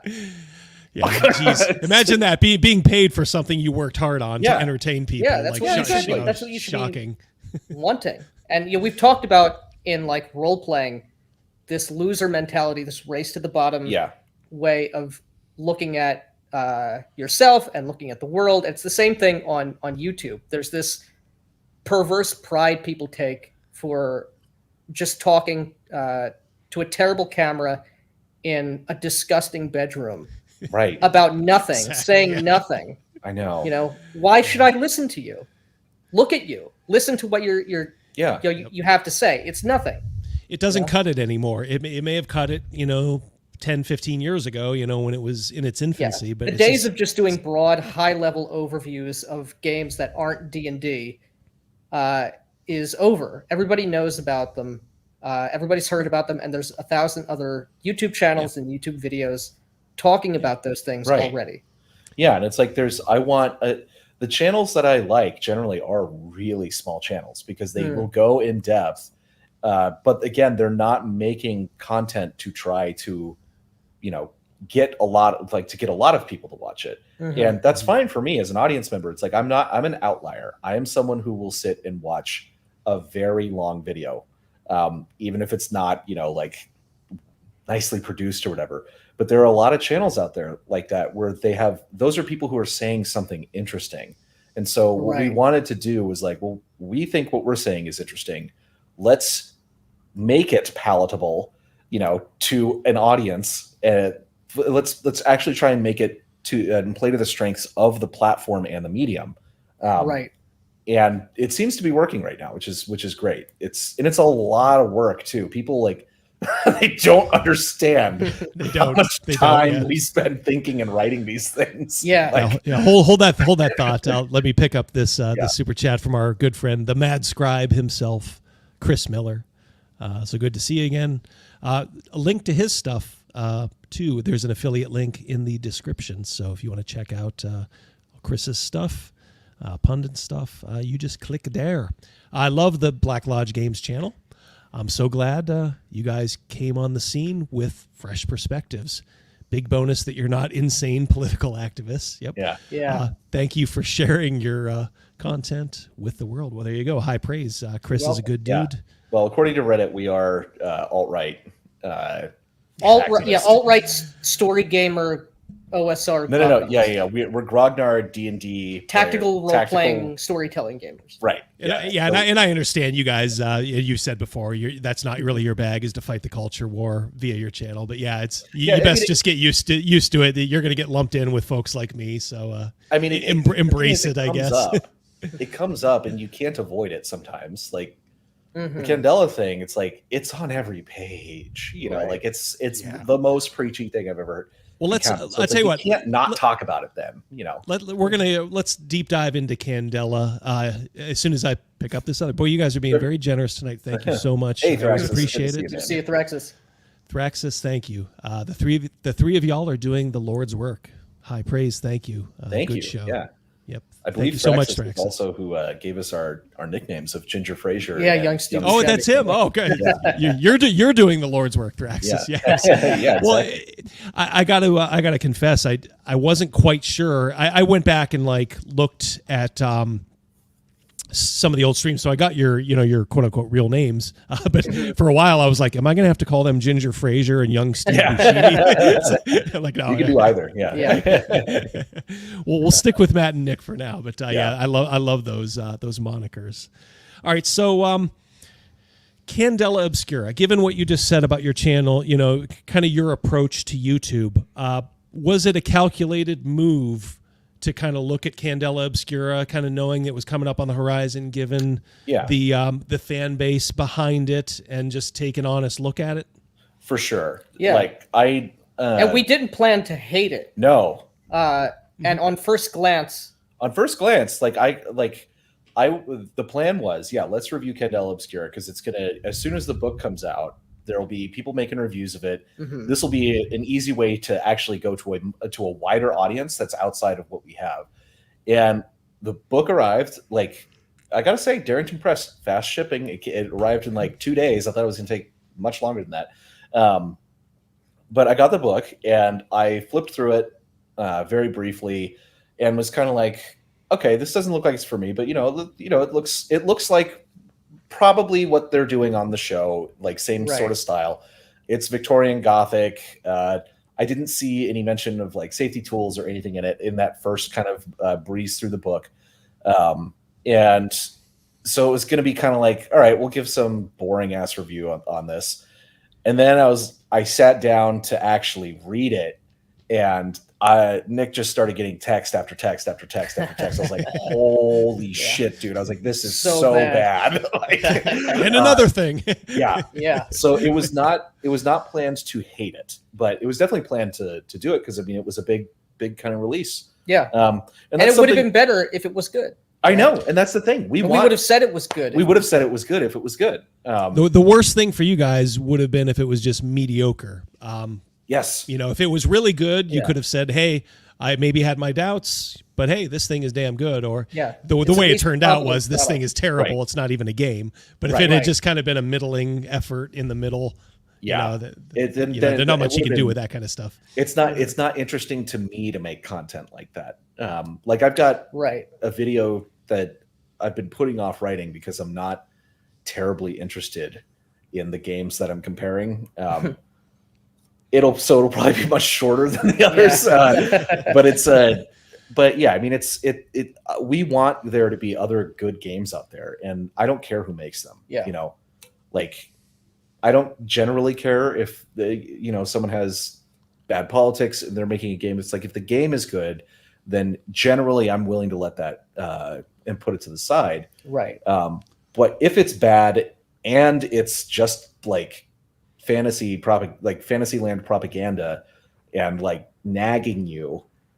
People are tired of being lectured. Yeah. Like so tired of being lectured. So tired, by the way, that we went on Reddit and there was a giant thread about Candela Obscura and how it was too preachy and it was just overly progressive. And it was a thread completely of progressives saying this.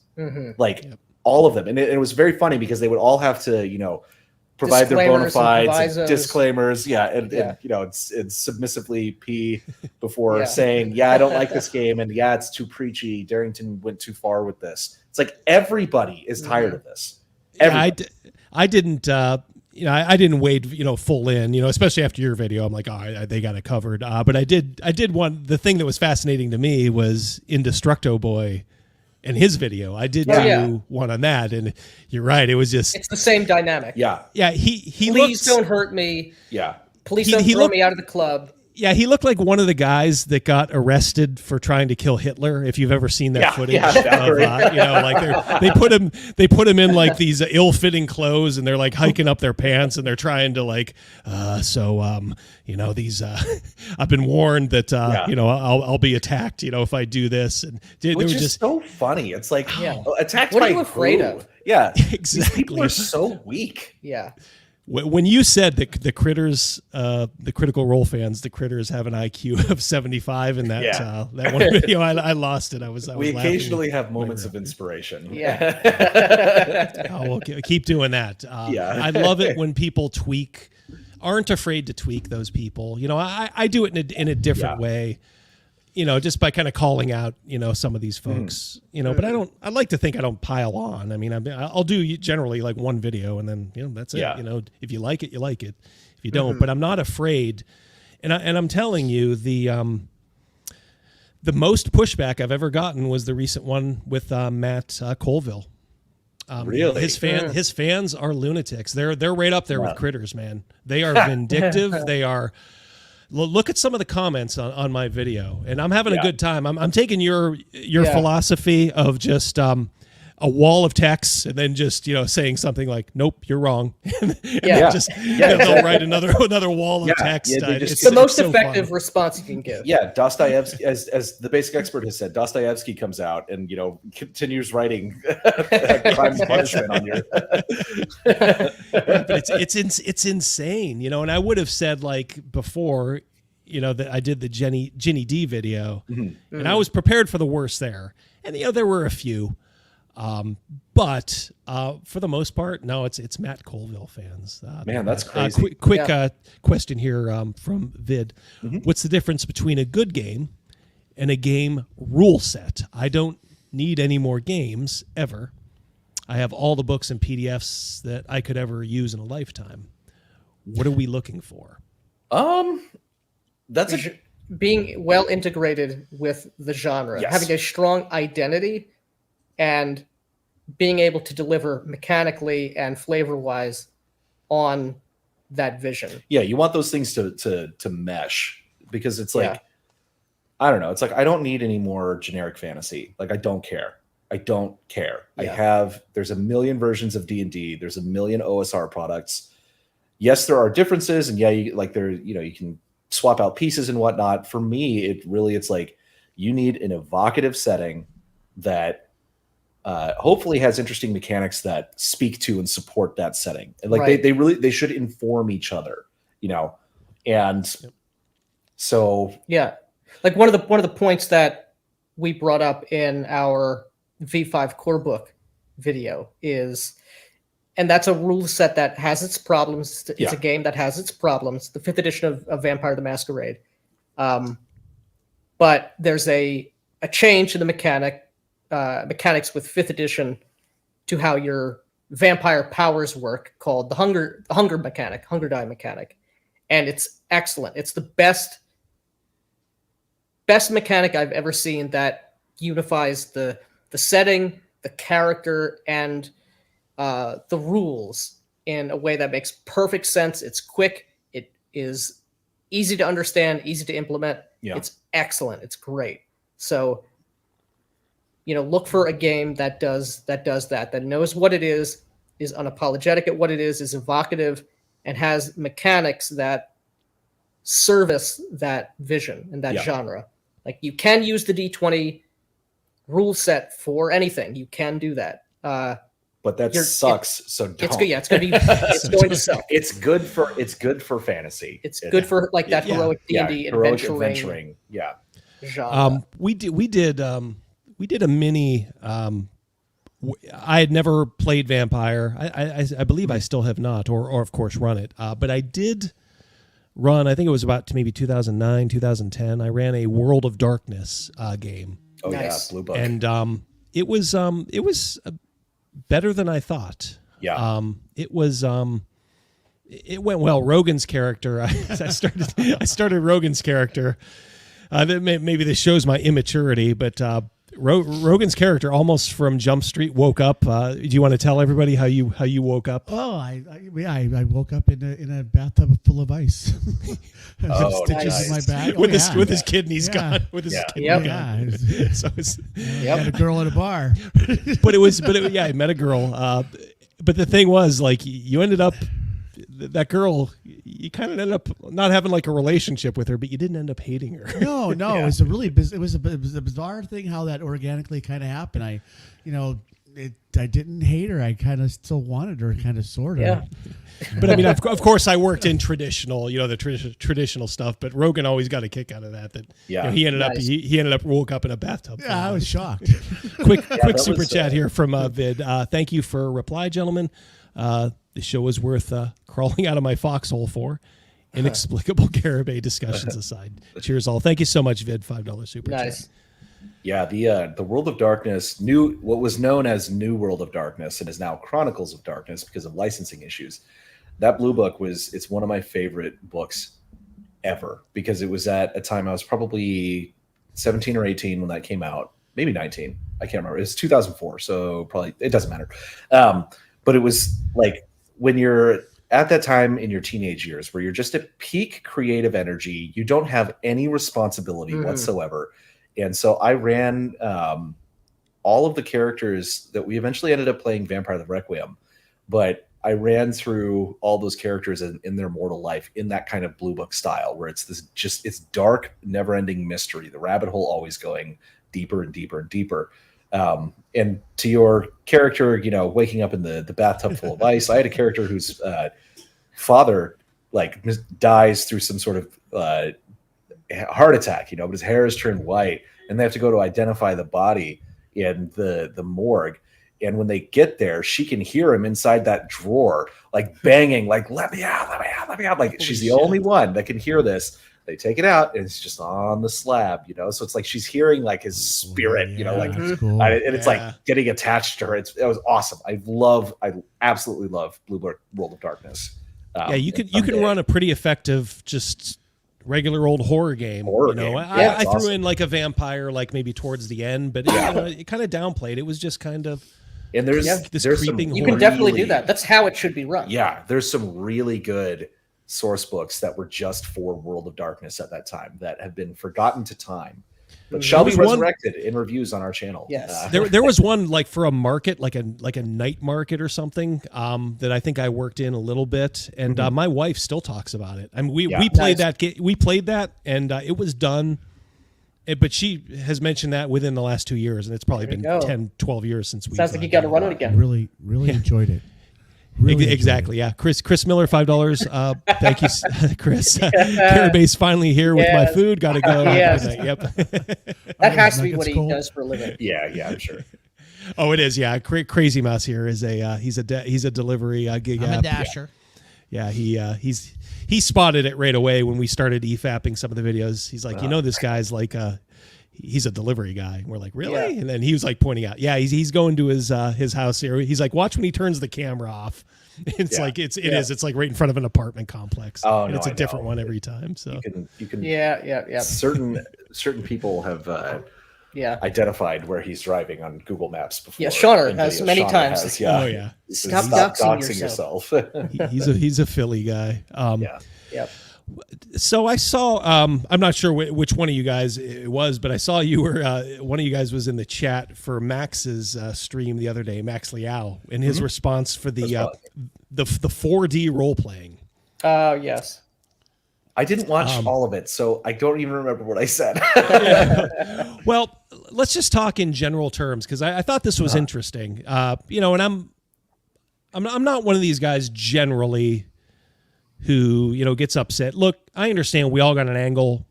You know, you're on YouTube. You know, you gotta make your bones. You know, so I understand if there's a little bit of hyperbole, you know, involved. You know, generally my philosophy is, you know, we follow the rules as written. You know, and if something needs tweaked, you know, we'll do it. You know, but generally, you know, that's the way we've always been.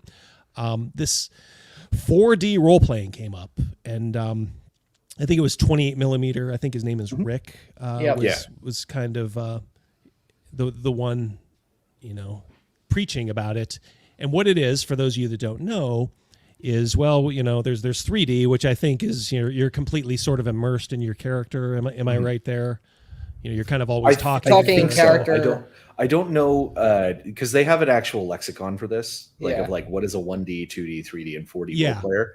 And I don't know the specific definitions for them, so I can't speak to those. The only thing, so Rick in that video, I guess, addressing Max on Legion of Myth, he had that lexicon up. I don't know anything more about the terminology, if it's more sophisticated or not, but the only difference I saw is whether between 3D and 4D, 3D being you're basically role playing. You're talking in character. You're doing the thing, which we do at times. You know, look, it's hard to do full time. Let's. It is. It takes a lot of energy. Sure. Yeah. So what I'll say is, hey guys, you know, if it's an important part, or, you know, maybe just to shake things up, I'll be like, everything you say now, you're saying in character. You know, we'll do it for like, you know, maybe an hour or so. Yeah, it does get people's attention. You know, it gets these guys, you know, to kind of sit up. Oh, okay. You know, this is something I couldn't imagine doing that full time. You would be exhausted. It's very tiring by the end of it. Like running a game, like when we're running a game in that style, I can't GM for more than 4 hours. I'm done, because even as the GM, you're doing that the whole time. And the thing is, I love it. It is. Yeah. Super, it's like working out. Yeah, it's that's the thing. It is like working out. The more you do it, the better. The longer you can do it, and the better at it you are. But what were you saying? There was like I'm sorry. Yeah, no. The only distinction between 3D and 4D that I recall from that video is that if you're a 4D role player, you can sort of improv parts of the scene. If we're describing. We're in a fight. You're leaning on the players to help you improv, right? And I don't know exactly what he means by that. How far? If it's like, okay, we're in a bar.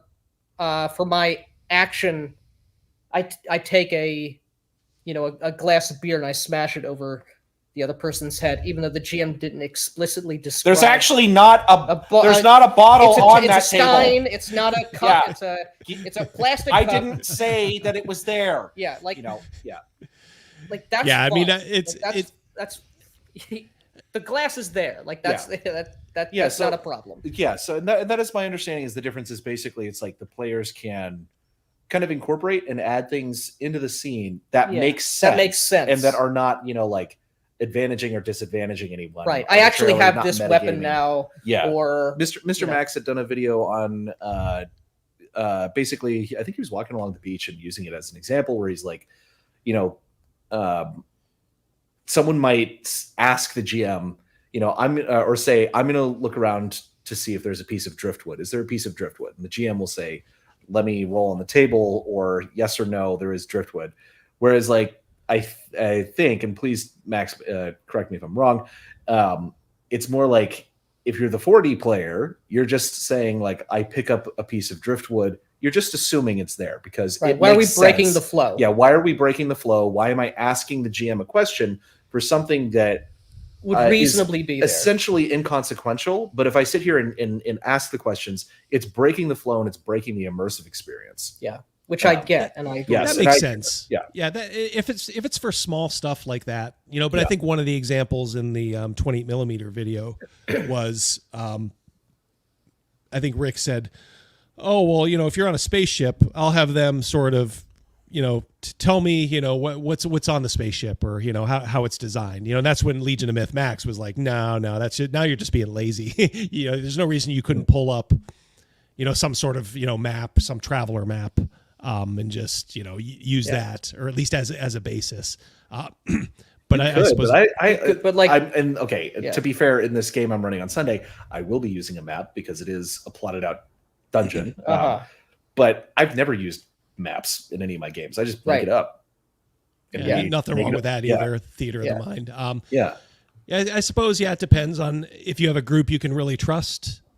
That of course helps. I would trust these guys that I play with, but that is the thing we advocate for the most. Is like some people say, "Oh, it's gatekeeping your table." It's like, yeah, it is. Yes, but it's really more about finding the players that want to play in the precise style that you do. Because when you get everybody like a table where everyone's on the same page about exactly what you're doing, the game sings. Yeah, and a lot of these problems go away. Yeah, almost it's like 99% of the problems that you have with either a GM or with players disappear when you have everyone who's on the same page. So in this, in particular for this sort of style, you definitely need everyone on the same page.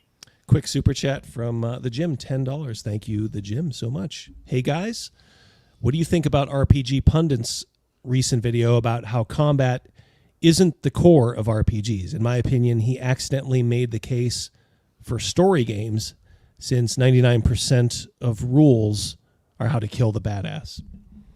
I didn't watch it. I didn't watch it, so I don't know. I didn't catch it either. I will though. It actually sounds kind of interesting. I mean, the games. I don't know what his point is, but it's hard for me to believe that combat isn't the point. It clearly is in large part the that's point. What the mechanics now that's kind of describe. coming from myself and Matt. We're not doing the it's one of the reasons DCC funnel. We're not doing. Yeah, it's one of the reasons we don't particularly like D&D. Right. But to say combat isn't the point seems. I think again, I don't know what his angle is, what his point of analysis is, but that seems unlikely to me. I'd like to watch it because generally, he's pretty well thought out, right. At least, but I will say agree that, with him, but being combat versus non-combat focused is not story gaming versus non-story gaming. Yes. That they're very different things because you can have role-playing games that are not combat focused, that are not narrative driven mechanics and story gaming. It's the same thing. Like role-playing is putting yourself in the mindset of a character and pretending to be them within a world. Yeah. Have you guys ever played Fiasco? I have not. I'm aware of it, and I'm sure I would not like it. It's a good diversion. What it generally is, I mean, it pretty much is a 4D, I guess, on steroids, and that you trust, I guess, everybody around you, to play it. Now we'll dust it off maybe once every year or two, just to have a game. Yeah. And generally I think we've had a pretty good time with it. Oh, every single time. Yeah. I've loved it. Yeah. Now I wouldn't want to do it all the time. Right. Those games strike me as one-shot games, more like party games. For sure. Right. Yeah. For sure. And there's nothing wrong with that. Like in between games, like, hey, do you want to just, instead of maybe playing a board game, but just, I was kind of thinking of this whole 4D and I'm like, man, that's essentially kind of sounds like a game of Fiasco where, everybody's kind of just part of the creative process. Yeah. But I think if you got to like if they're playing Traveler in the 4D style, as they're describing it, like if they got to combat, they're going to be rolling dice. Like, I don't think they're throwing out. Yeah. I don't think mechanics. they're throwing out the system. It's, well, for sure. From what I understand, it's more, again, like you said, Matt, to, like mitigate the mother may I, as Shauna likes to say, do we really need to be asking the GM if every grain of sand on the beach is actually here? Right. No, we don't, but I suspect they're not taking it to the extreme of like just fabricating everything whole cloth, like right, or like we're telling a communal narrative, right, type thing in the vein of Powered by the Apocalypse. You know, type, well, they're system. not. I mean, they're not. I've watched a little bit of the Traveler game. I watched their second. Yeah, I watched and I watched listened to their Traveler. I watched a portion of the Werewolf the Apocalypse game that Yes. Phil the Thrill ran, and yeah, that's not what they're doing. Mm-hmm. Okay. Yeah, I'm always. I always kind of have to separate the way somebody is delivering the message versus the message itself. And at first Right. I was kind of like with Max, like, oh boy, are these guys just being elitist? Maybe That's a little the thing, bit. though. I'm but like, good, Yeah. be elitist. Yeah. Like, It'd be better if you were. I hate that people think that like, oh, everything's the same, everything's okay if I do it differently, and it's like, no, there are objective differences. Yeah, there are objective differences. Some things are good, some things are bad, and some things are better, and I'm not afraid to say that. Right. And and I find it a loathsome attitude when people try to tell me that there's no difference, or not that there's no difference, but that everything is equally valid. I'm like, that's wrong. That is wrong. In It's every fine aspect. if you enjoy what you're doing, but you don't get to tell me that what I'm doing is the same level of good experience that you're doing, because I've done what you're doing and I don't like it. Yeah. Yeah, That's what I'm. Like I said, I'm always listening, for new ideas, and if that one I could see working in some situations, but I think it would just be too loosey goosey for me. Hey, look, for somebody else, it might be just what the doctor ordered. So, Right. so I'm trying to be a little bit more open minded, Right. when it comes to that kind of stuff. I'm not. I'm trying to be more close-minded. I'm so sick of because and the thing is, mostly like the people who are in our circles are not who I'm talking about or addressing, but the broader attitude in the hobby. Again, this is one of the reasons that we started doing this stuff. Yeah. Is this idea that It's a miserable attitude. It's a miserable anti-success attitude where it's like you're just fine exactly the way you are. It's worse than anti-success. If you're 300 pounds, you're not good the way you are. You need to lose weight. It's like if your game sucks, and there's a lot of people out there that know there's something wrong with their game, they're taking the YouTuber advice, and it's not delivering what the box art inspired them, and on the set that they got or the book, and you have to purge this idea from your mind that everything is the same and everything's equally valid. It's not. That's not how reality works. It's not how it works in any other aspect of life. Like, we know that there are principles that lead to success in various areas of different, like whatever you're doing, whether it's your job, romance, like gaming, losing weight, being healthy, and any of those things. Like, we know there is a right way and a wrong way. Are there some universal tenets, just regardless of system, that you guys would say these are fundamentally correct? You should always do this. Yeah, you should. What the answer that was given to that comment or that super chat, where a game needs to, whatever it is, whatever genre, have an identity. Yeah, and don't apologize or like bury that identity in anything. No disclaimers. There's 10,000 D&D clones. D&D has been done already. What else do you have? What other ideas are interesting to you? Write about them, produce them, talk about them, with your group, on YouTube, whatever the case may be. Yeah. That's a big one. And the other thing is, like, in terms of gaming, like, what will produce a better game is to actually try to role play, which is to try to put yourself in the mindset of a different character. Don't look at your mini or God forbid if you're your token, your mini, your token, whatever it is, and think of it as a game piece that I'm moving on a board. You're a person, right? In these circumstances, you want to treat the imagination as if it's a real thing. Yeah. And if you do that, then you're going to get a very different experience than if you're simply looking at it as a stat block and ways of like manipulating this like tic-tac-toe of the game, of the game mechanics. You know, like that to me produces a very inferior experience. Because there are mediums that do that well. Right. Tabletop wargaming is its own hobby. Yeah. It does that very well. There are things that role-playing games do that tabletop wargaming cannot do or can't do as well. That video games can't do. Yeah, there's some things that well. video games do amazingly, and I don't think we should try to port those into video games. It's not good because it's a fundamentally different medium. They do different things better. Yeah, the best tabletop game that incorporates a video game philosophy and video game mechanics is going to be vastly inferior to a middling, mediocre video game. Yeah, the video game is going to do it better by the nature of it. That's the nature of the medium. Yeah. Right. And so the nature of the medium with role-playing games, the ultimate experience, what we want, like I want to go to Westworld, you know, when I'm playing the holodeck. I want the holodeck. I want the complete immersive experience. And you only get that in these like brief little moments and where you hit that flow state in these games. But that is what we should be shooting for. And the role-playing games allow us to do things that the limitations of video games cannot possibly do, at least right now, and probably never will be able to do. Mm-hmm. But video games also have things that tabletop games cannot do. And so don't try to mix, and same with movies or novels, like don't try to mix these things together.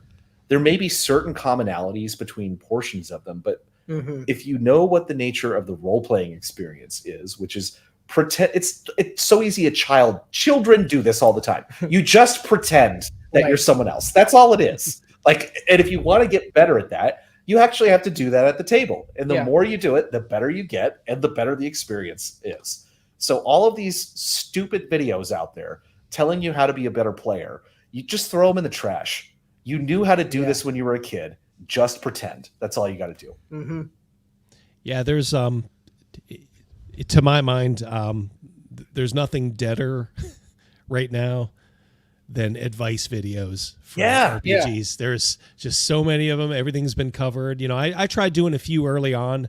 They're like my worst performing videos, and I'm like, you know, unless I have a unique mechanic, like I had like a die 8 mechanic for like chases, that actually did well because it was something practical. Like, this is something I can try, you know, to put in my game. But if it's just like, hey, as a DM, you know, you should be doing this. It's like people think they have things figured out already in general. You know, everybody's got all the answers to everything. Very few are the people that say, hey, you know, I could, you know, stand to learn a thing or two. So don't even bother. It's like, it's so dead.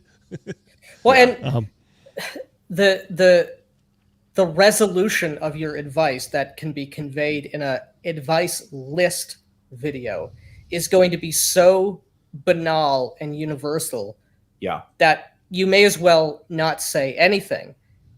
Moreover, the channels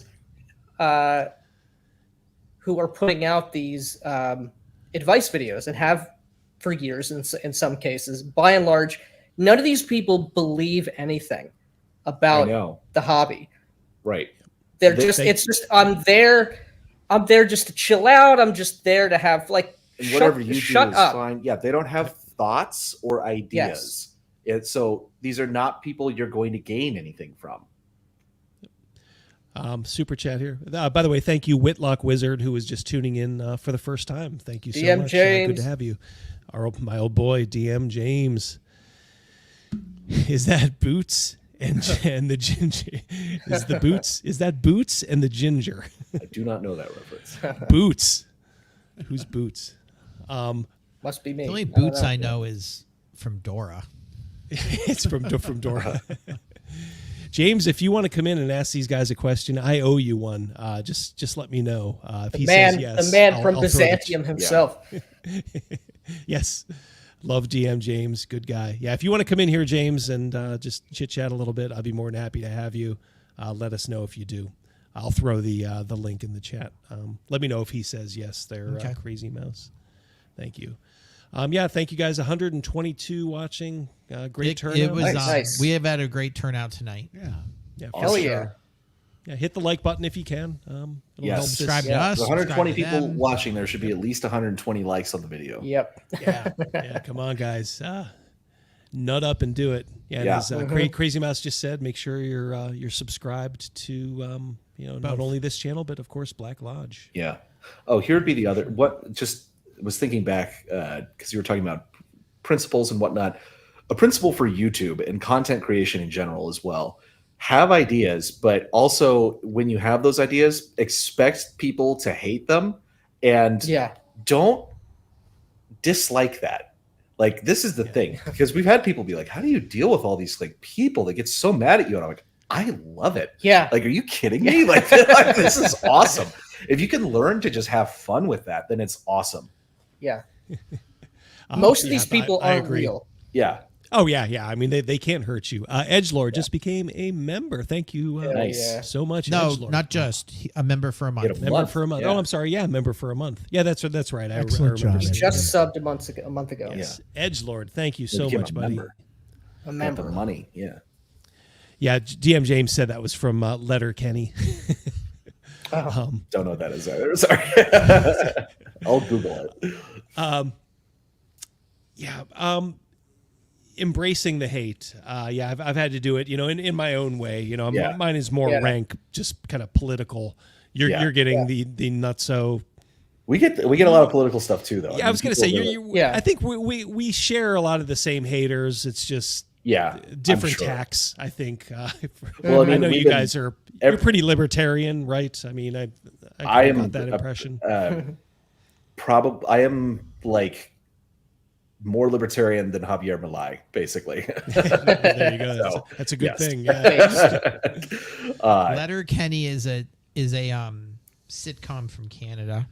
I'm looking Yes. it up. Yeah, I think my That son. explains why- Why I would never have heard of it. Yeah. Oh, it's hilarious. Good day, mate. Yeah, as Razor Fist, he's probably my favorite YouTuber, says, I am. My politics come with German subtitles. Another super chat. Oh, from Edgelord. $2 million. $2 million. Nice. Throw that up there. I meant to send a super chat. What new games you got your eyes on, fellas? Is there anything new coming down the pike that you like the cut of their jib? Nothing Not really. new. There's a couple of guys I know that are doing Kickstarters. Like Victor Gorchev is going to be doing Modern Necessities. Oh, yes. Which is going to be really good. So, like, definitely check that out. If you like the idea of like orcs in tracksuits with AK-47s, like this is the game for you. I have the Gopnik orc. Sounds like Victor. Gopnik orcs. Yeah, I've got the first version of that, but it's like greatly expanded. As do I. Yeah, I think I picked up. The first so it's one too. he's going to have a Kickstarter for that coming up soon. So definitely hit him up on Twitter. Follow his YouTube channel for the updates. It's going to be awesome. I'll have to add him on too. Yeah. Yeah, for sure. Yeah, and then as well, this game right here, I'm blocking it with my head. Lone Wolf Fists by Joel T. Clark. This is a game that I've been reading very slowly for quite a while as kind of a replacement for Exalted. And I like it a lot. I don't know when I'm going to be able to run it, but he's also got another Kickstarter coming up for the first like source book for it in like a month or two. So we'll have him. Well, we're going to have both those guys on our show at some point before their campaigns run. Yeah. But outside of that, like I'm full in on Axe right now, and I've got Axe. I do have Miguel from the Red Room sent us several of the setting books that we didn't already have because we've got like half of the. We had already bought like half the game line, so he was kind enough to send Wretched New Flesh and Wretched Darkness, and also Wretched Interbellum. So we'll be looking at those. You mentioned earlier that you're running a game on Sunday. How often do you run a game? Every other week. Okay. It got really disrupted last quarter just because we had so much travel. Like I went out of state like 4 times. It was horrible. Yeah. I mean the trips were good, but it got really disruptive. But we'll be back to our schedule basically every other week. That way people can have, people have kids or girlfriends or whatever, so they need a weekend of We're hoping to find a couple additional players because since I moved, I haven't gotten a chance to run anything. I was running a lot of games. before I moved to Texas. So if you got extra players, would you do it more often than every other week? Yeah, but it would be different groups. That's what I'm. Yep, right. Yeah. He'd run, then I would run. Right. Right. Almost a weekly thing then. Pretty much, yeah. You would run one your week, and then the next A week, and Nick would run B week, and then it's every week. Yeah. Are you guys actively like searching? And if so, like how do you even do that? Like nowadays, is it going to the game shop? Is it going to the game shop doing? I don't know. We're door to door. Yeah, door to door. We haven't really started searching yet, so because we don't know how yet. No, I'd be in this. That's why I asked. I'd be in the same. It's weird because we've only really had one new member to our group since we started this current version back in I think 2002, and it was somebody that we knew because we would watch movies with him. You know, it was kind of a different thing. You know, but he's a movie guy. You know, with thousands of DVDs, and he loves like horror movies and that. Yeah. But he would always say like, "Oh yeah, I love Ravenloft. I love playing." And you know, it's not an easy thing because you mentioned it earlier. You know, you kind of all have to be sort of on the same page, and we want somebody who's not going to be offended. You know, if we tell a couple of off-color jokes, and he certainly isn't. Yeah. So yeah, and he's the thing is, I had a feeling. I'm like, I think this guy's going to fit in good, and sure enough, he has. He's fitting in real good. But it's hard. Be devil's advocate on that. We don't know how hard it would be, Double D. We haven't had to do it. So like if you put some feelers out at the GameStop or game store that you used to go to, we just haven't felt the need to even expand, but we just felt that I would dread it though. Right. I would have this existential dread of just, is this, you know, I would almost say, let's go have a beer and just talk. Yeah, I remember when you guys invited me to the table. But that's you and I had heard. Yeah, but we knew each other, for back a then. Bit of time, but I was thinking like I was excited, but man, I'm like I don't know. I don't know if these people know me, man. It could be intimidating. I understand, but and the rest is history. But yeah, I would if I had to do it now, I'd almost want to say like, all right, let's just have a beer together and just talk. You know, just not even strictly about games, maybe a little, but just I'd kind of want to probe them a little bit. You know, and see. I don't know. Yeah, not a bad way to go about it. Let's go people watch at the mall. We'll see if we can poke fun at the same people. Yeah. Do not want normies. Normies get out. So what are your like? I think Nick, I heard you mention in a previous video. Maybe you kind of like Dragonlance. And I've heard I love Dragonlance, and I know that's going around right now. And I haven't watched any of the videos because I don't care. I feel like the discourse is probably going to be stupid. But it's a great setting. I love the world. I read the books when I was in middle school. And more than anything else, for like a Dungeons and Dragons setting, to me, it's the game that is the most serious, that is the most realistic, and is the one that demands the most of you and has the most restrictions. There's no such thing really as a druid class. There's no such thing really as a paladin class. You will take the test of high sorcery or you will be executed. You will abide by the Solemnic Oath, or you will be stripped of all your honor, and you will be utterly disgraced by everyone you meet. It's awesome. I love it. I have good memories of Dragonlance. That DL1 is one of my favorite modules ever. I still have it on my shelf. I've never read the modules. I know it started with the module, the War of the Lance modules. I've never read the modules. Read the books, but not the modules. The module itself is, and I think it was Jeffro on Twitter. He was kind of getting into it because somebody was professing love, for I think maybe the first couple modules. Mm-hmm. And he was like saying like, oh, imagine some people think this is actually D&D. And I'm like, oh, come on, man. It's like, this is the thing that I have learned very recently. We just got, where is Elusive Shift? It's up here somewhere. Right there. This book. Yeah. This narrative that story gaming started with D&D, with the story, the War of the Lance modules.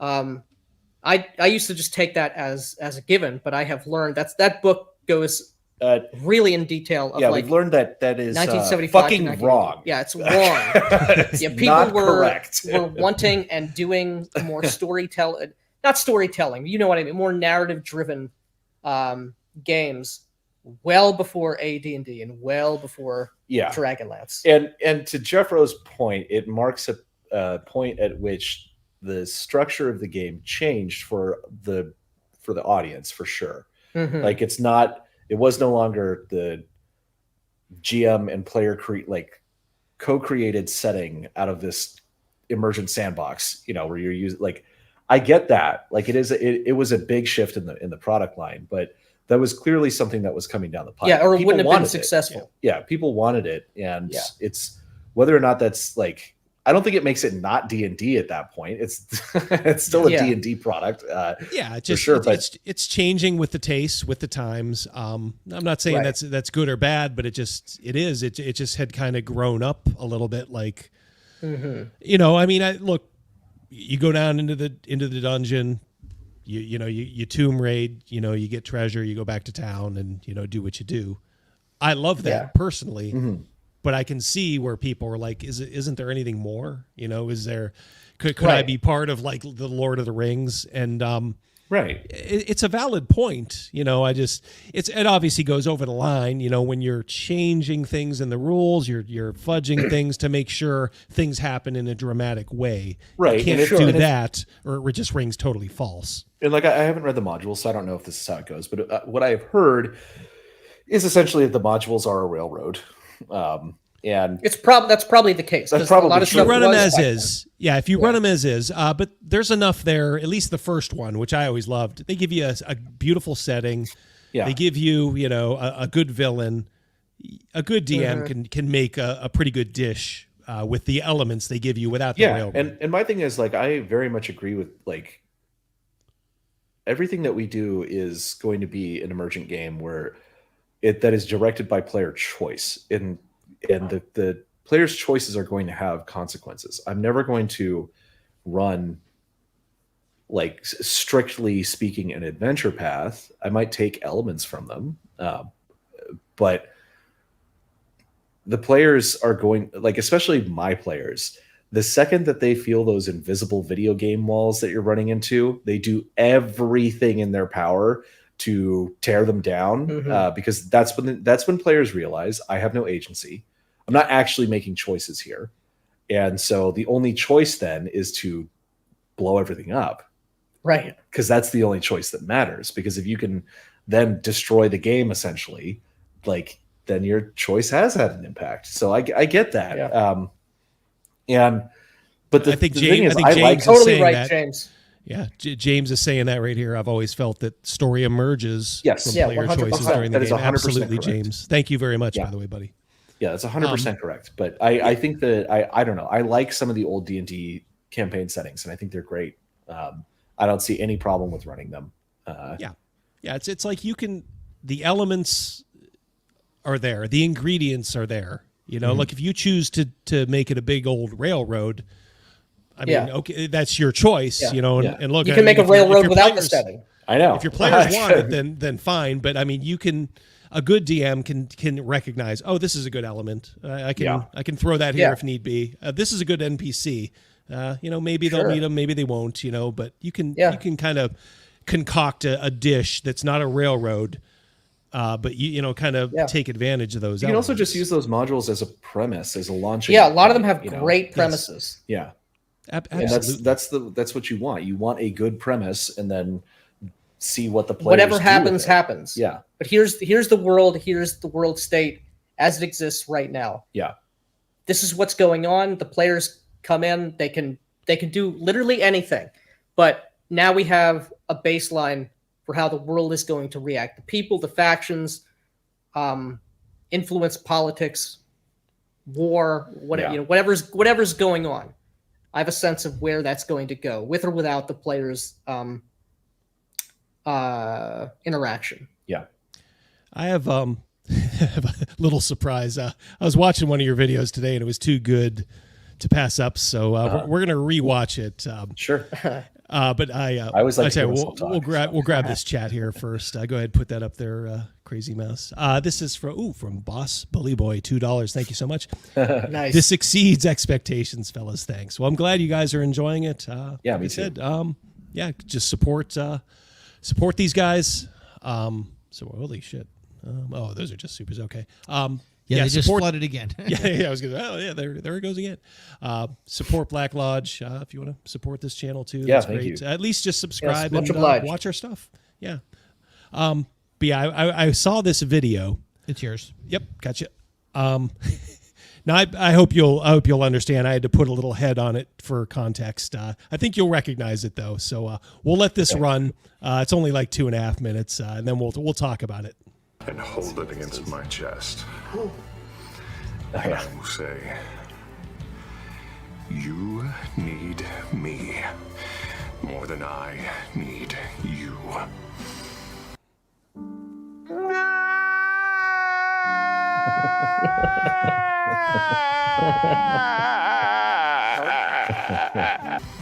Is that Kylo Ren? On that left. Give it back. Nothing seems to happen. And it's funny that I'm tearing up at this because it is a ridiculous moment. It is just a moment in a D&D game, and like I said, the numbers don't matter. None of this matters. It's all just on paper. Then why am I tearing up right now? Why am I feeling this emotion? Why? Are you feeling emotional about your favorite D&D show? Do you find yourself interpreting each episode as a morality play about your own masculinity? Well, my broskies, you may be suffering from a medical condition known as being a soy boy beta cuck. Being a soy boy is a real medical condition where your body isn't producing enough testosterone, the hormone responsible for your masculinity. But fear not, because there is a solution: testosterone replacement therapy and anabolic steroids. Now, with testosterone replacement therapy and other anabolic steroids, you can increase your testosterone levels and regain your masculinity. Oh, and the best part is you can continue to enjoy Critical Role without shedding a tear or scaring off those good old hoes. So don't suffer in silence any longer. Talk to your doctor about testosterone replacement therapy and anabolic steroids and take back control of your masculinity. Are you beta male? Beta! Beta! Beta! God, we did this. Beta! Oh, God, I forgot about the Jesse Lee Peterson at the end. Yes. So, so you guys did the, the doctor in the end. Is that like, did you guys film that? Is that? No, that's a guy. He's basically a meme now. I think his name is Frank George TV. And he's on Fiverr. This guy makes so much money because he does actual like promos for like medical stuff like that. But 4chan found him years ago and started sending him like all sorts of bizarre meme scripts. And he just went with it and like gets the jokes, like the whole thing of him dabbing at the end. Like I request like, please dab 3 times at the end. And like, he that video came back fully edited to us. Like he added in the sound effects. So like the Taco Bell noise and like everything, that was all him. Like he gets the joke and that's so it was funny. Like the best $30 I ever spent.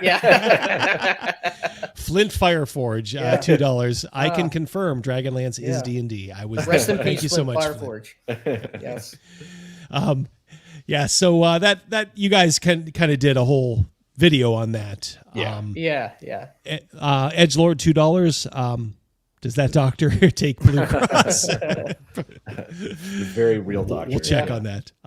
That was kind of on a video, just kind of based on just how you guys were like disgusted by the the intro guy, the guy who was saying like, I'm tearing up right now. I'm tearing up. Yeah. Go ahead. Take whatever time you need to give us your philosophy there. I mean, it's just like ridiculous. You're crying at an episode of Critical at Role. make believe. It's not even your game. It's not even your game. character. Yeah. It wouldn't be acceptable if it was. Like, it's just weak, fake. Yeah, weak and fake, and you're going on YouTube and crying to get crying views. about it. Like, come on, dude. Yeah, like, this is you had mentioned like I talked more about this race to the bottom. Yeah. That I had mentioned, and it's not just that it's an anti-success philosophy. It's like it's so contemptible to exult in your own weakness, your own femininity, your own absolute lack of agency and control. Like, have some self-respect. Yeah, no self-respect. It's good that I have no self-respect. Yeah. I'm proud. I'm somehow proud that I'm the worst human being. Yeah, that I'm. It's so cringy because he's filming a video long after the fact, long after he's seen it the first time. Right. But he's still quote unquote tearing up. Now I'm gonna assume it's genuine. That makes it even. It probably worse. is. It probably is. That's no, it the thing. absolutely. Yeah, it absolutely is, which is gross. And if I remember, I didn't actually watch the Critical Role, like the full clip.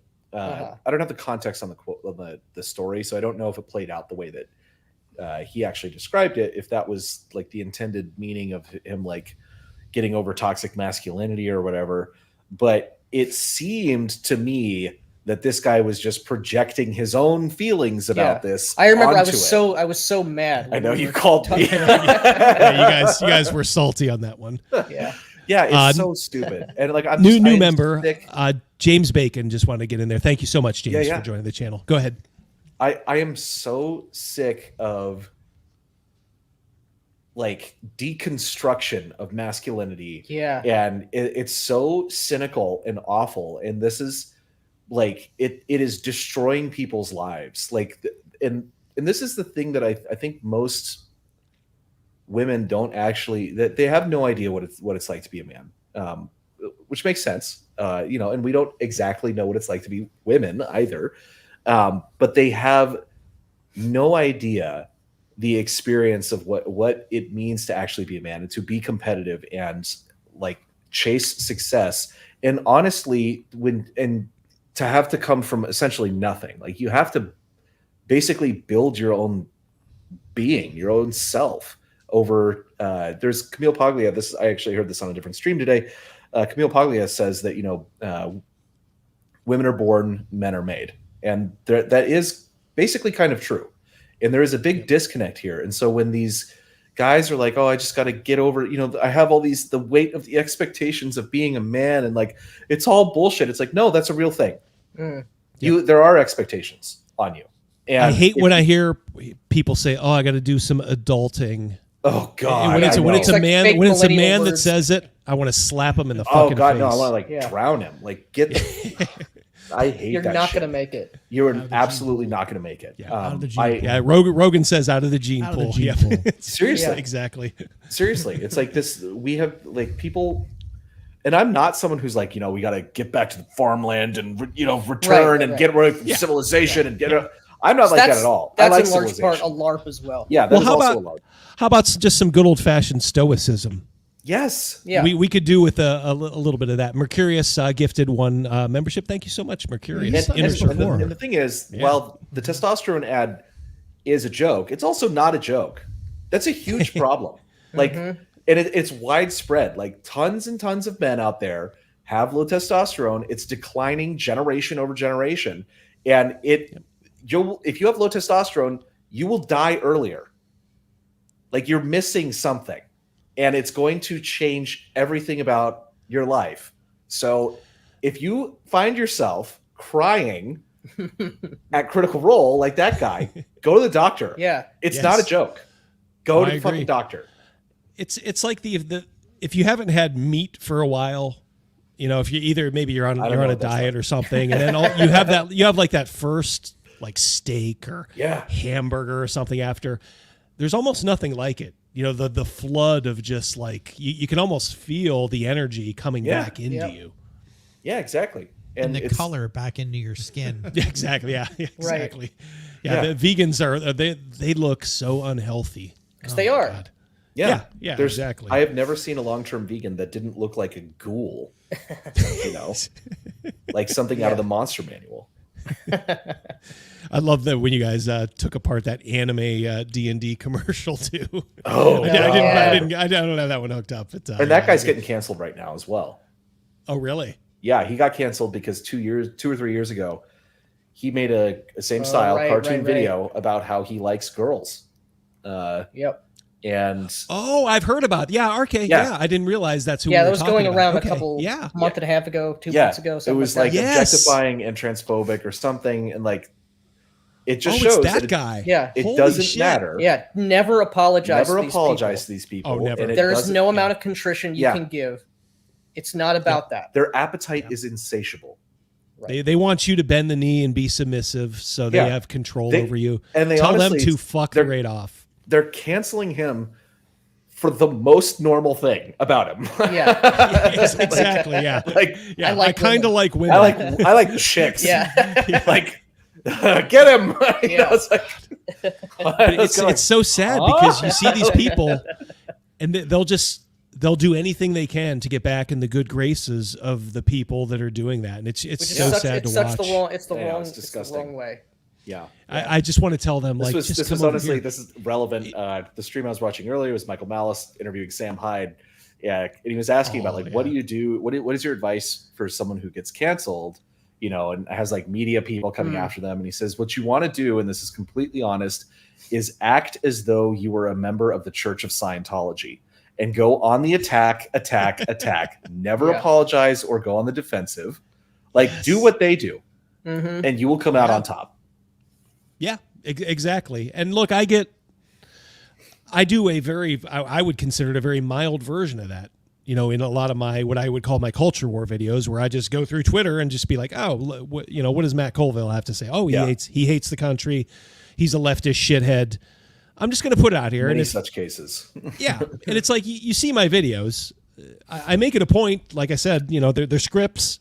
I read them. I try to read them with, kind of an even tone, but you'll get people like, oh, this dude's ranting. I know. It's like you're not even watching.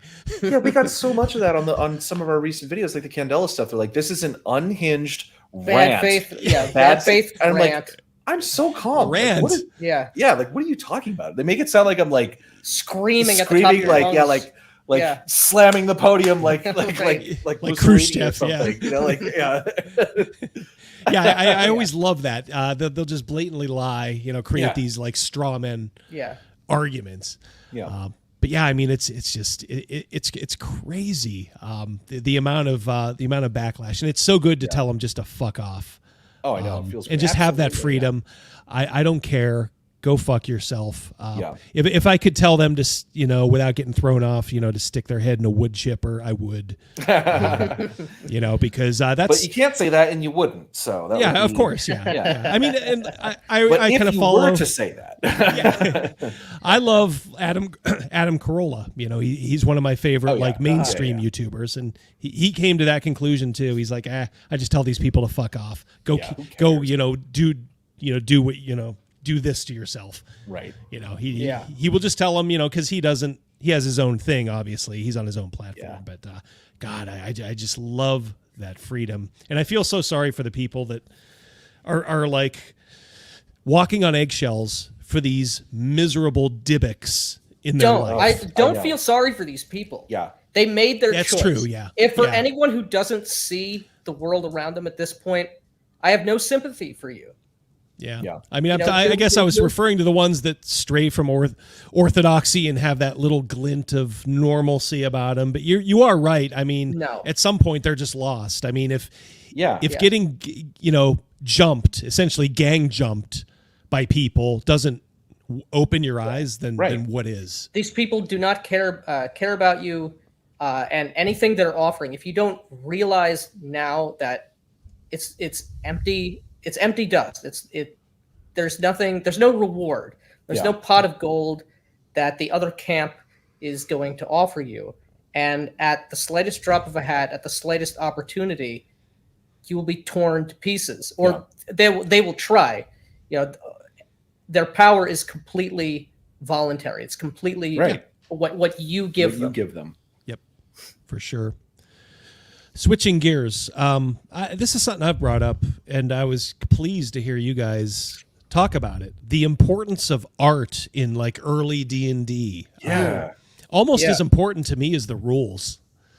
I mean, if you just had a wall of text, if you had just this wall of text, like, oh, do this. I mean, you get some people, but good Lord, that brilliant art that you got in earlier editions of D&D, really did sell the game. It was incredible. I mean, do you guys have any favorites? Any favorite artists? I love Keith Parkinson. I have two big paintings of this isn't tabletop role-playing games per se, but it's in the same category of the EverQuest Ruins of Kunark and Scars of Velius box art, the big landscape from that MMO. Love it. Larry Elmore is great. Clive Caldwell is great. Clyde Coomwell. All the women. I watched that video today at work. I kind of had it play there. And you guys were going through it. It's like, he knows how to paint the female form. It's funny because our YouTube retention graph as well. It's like big spike, big spike, big spike. And it's like, I wonder what that was. I went back and it's like, and here's Clyde Caldwell painting boobs. You know, like.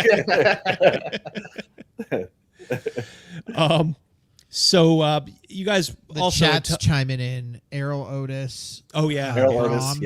Errol's great. Yeah, Brom. Yeah. Agnes McBride. Frank Frazetta. Oh yeah, Frazetta. Frank. Yeah, that's a Martin Grip. Don't know that one. Jeff D. Yeah, is Jeff D the is he the kind of atheist, the kind of unhinged, or is that Jeff Easley? I can't remember. They're both good artists. I love Jeff Easley as well. Yeah.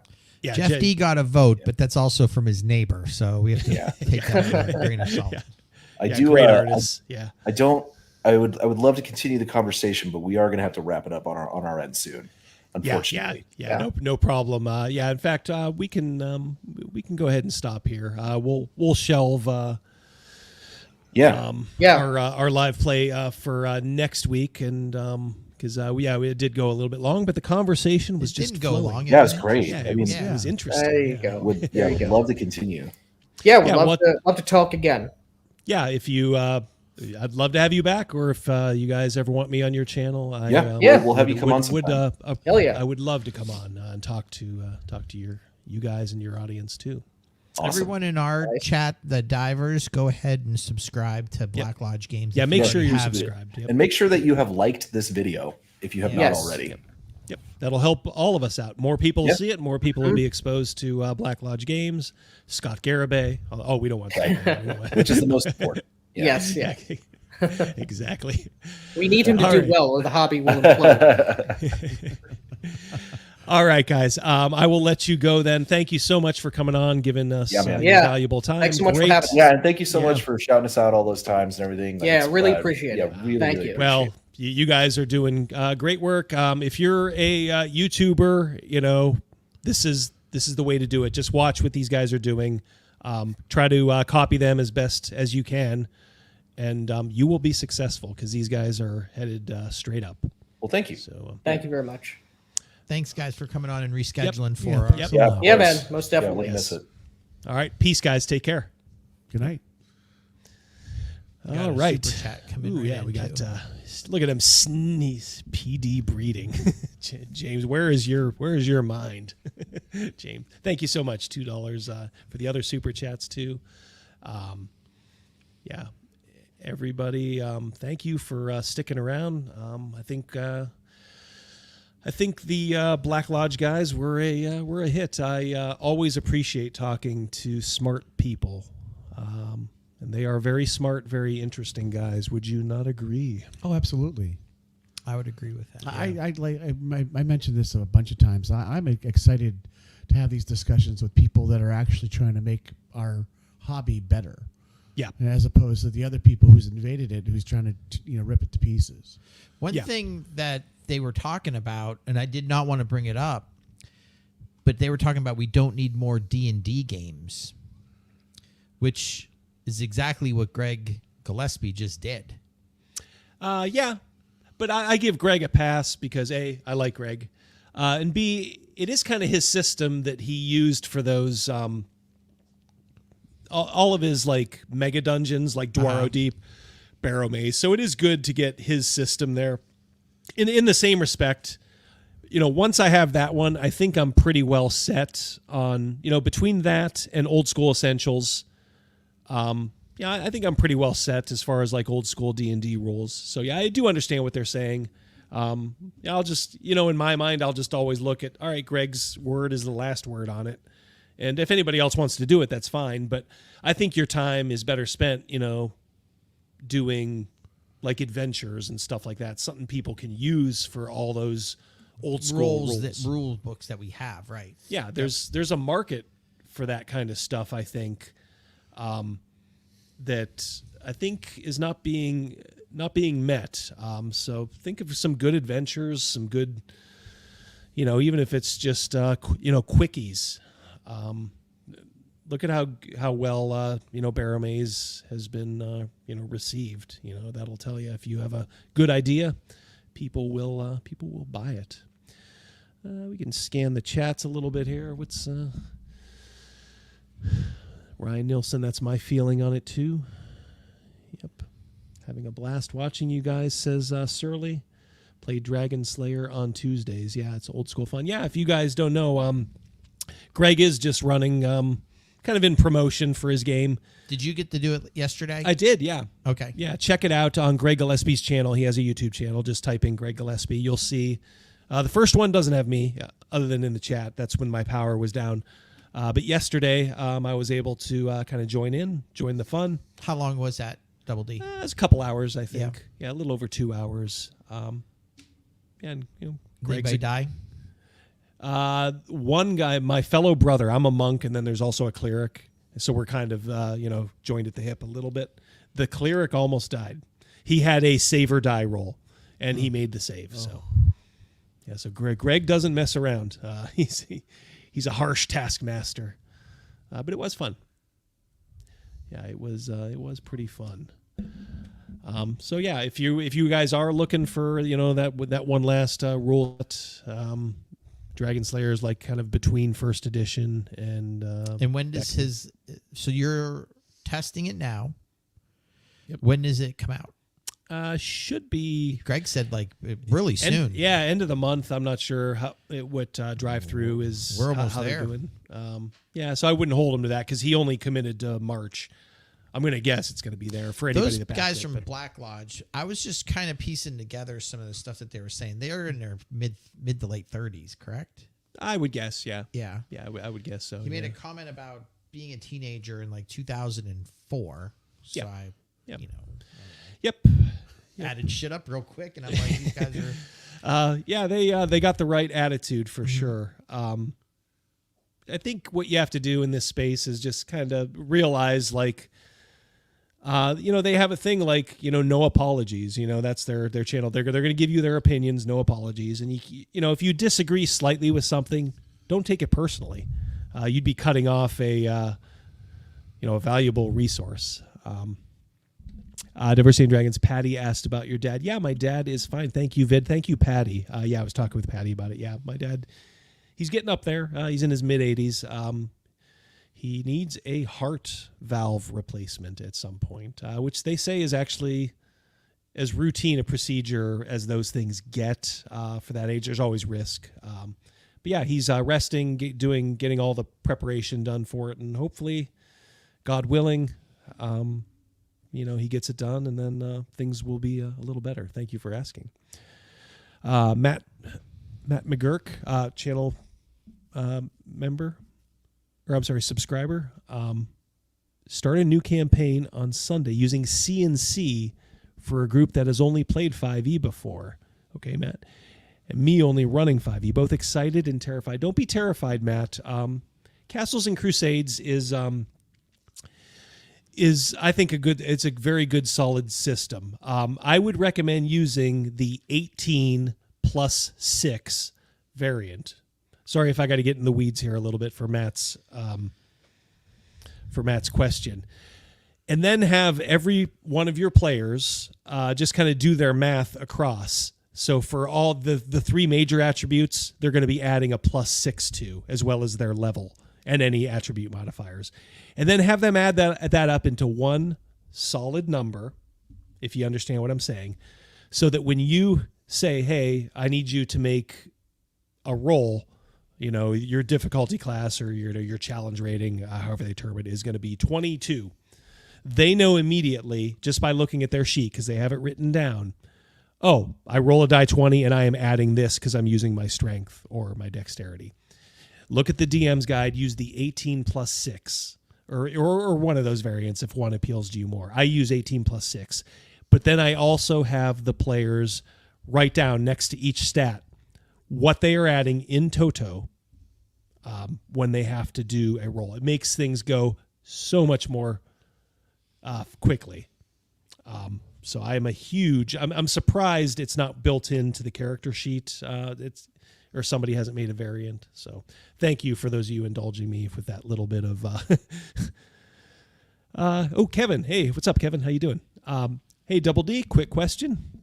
What draws you to OSC over Vintage BX? I could never switch away from the vintage layout and art.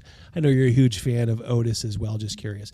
It's not that I haven't played OSC. I like having those books, Kevin, just because it is a little better organized. You do have to admit. But look, I also have both box sets sitting on that shelf over there. I do pull them out from time to time and just bask in their glory. The thing is, I don't play either of them, but I was writing an adventure, okay? I still am writing an adventure, but I was going to use the old school essential rules for it, so that's kind of why I bought it. Just because it's a little bit more available, a little bit more popular.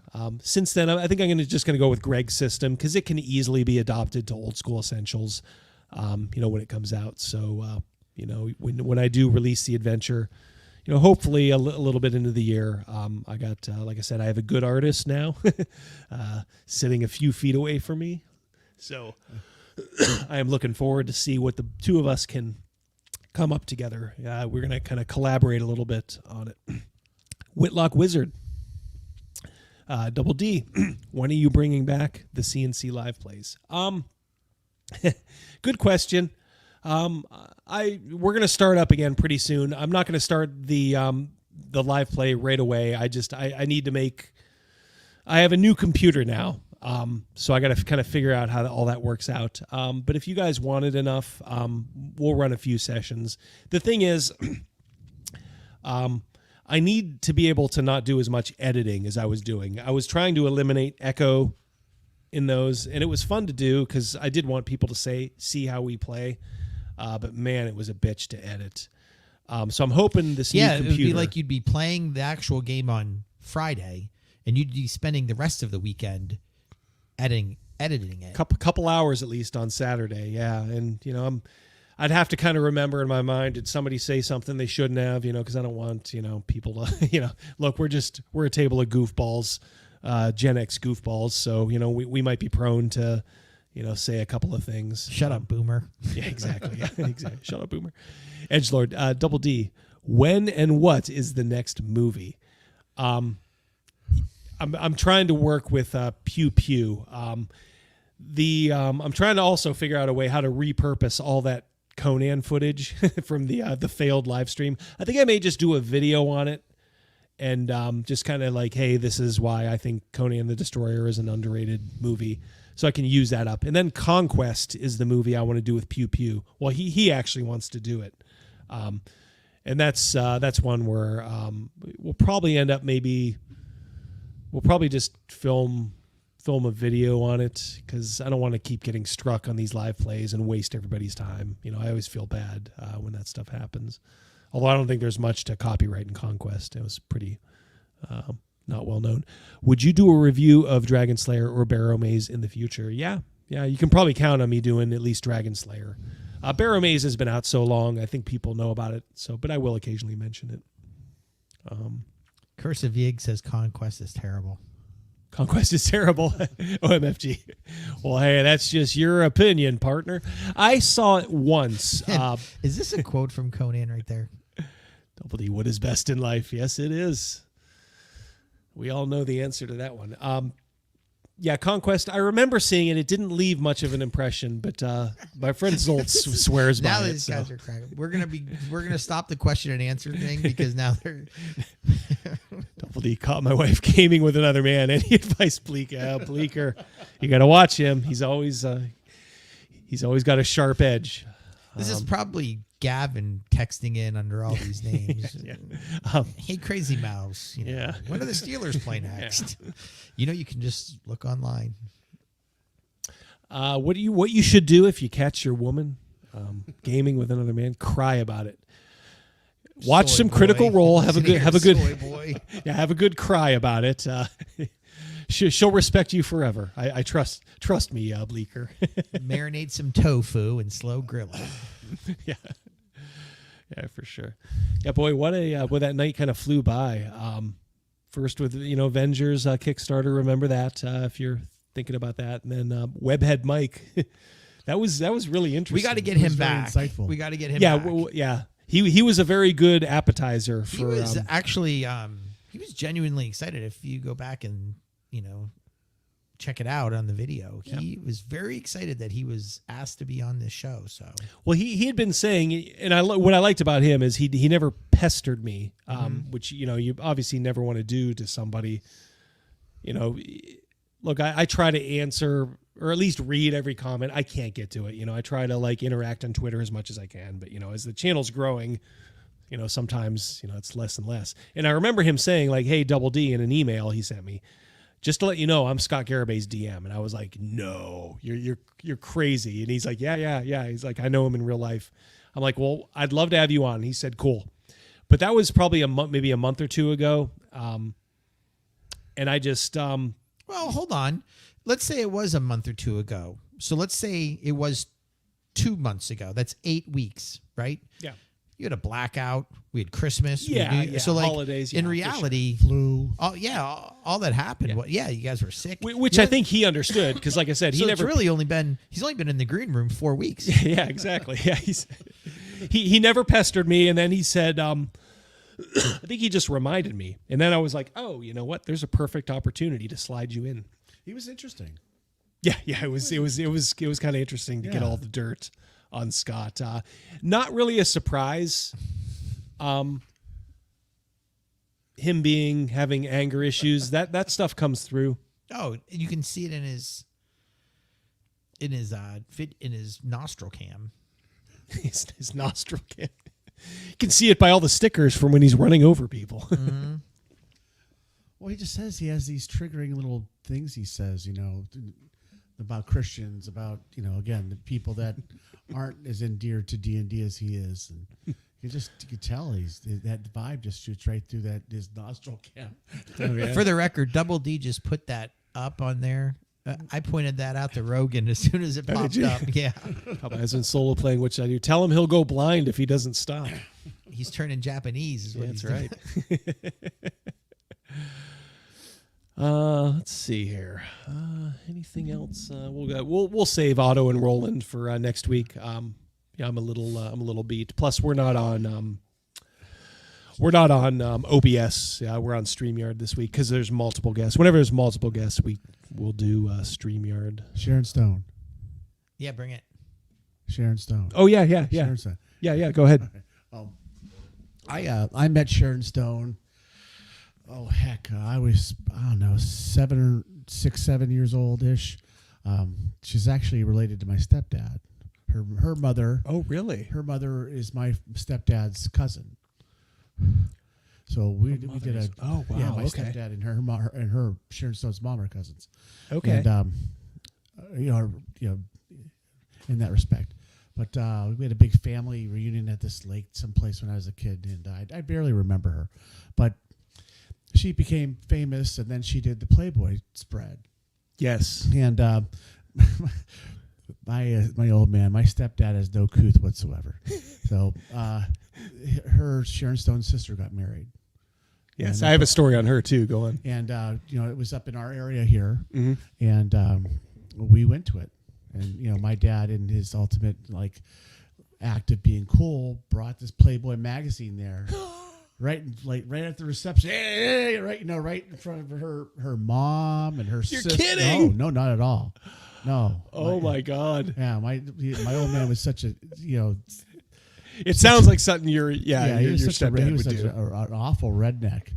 But I remember vividly sitting there. I was, how old was I then? I was my early 20s, late teens, early 20s. That's really this is such a long time ago.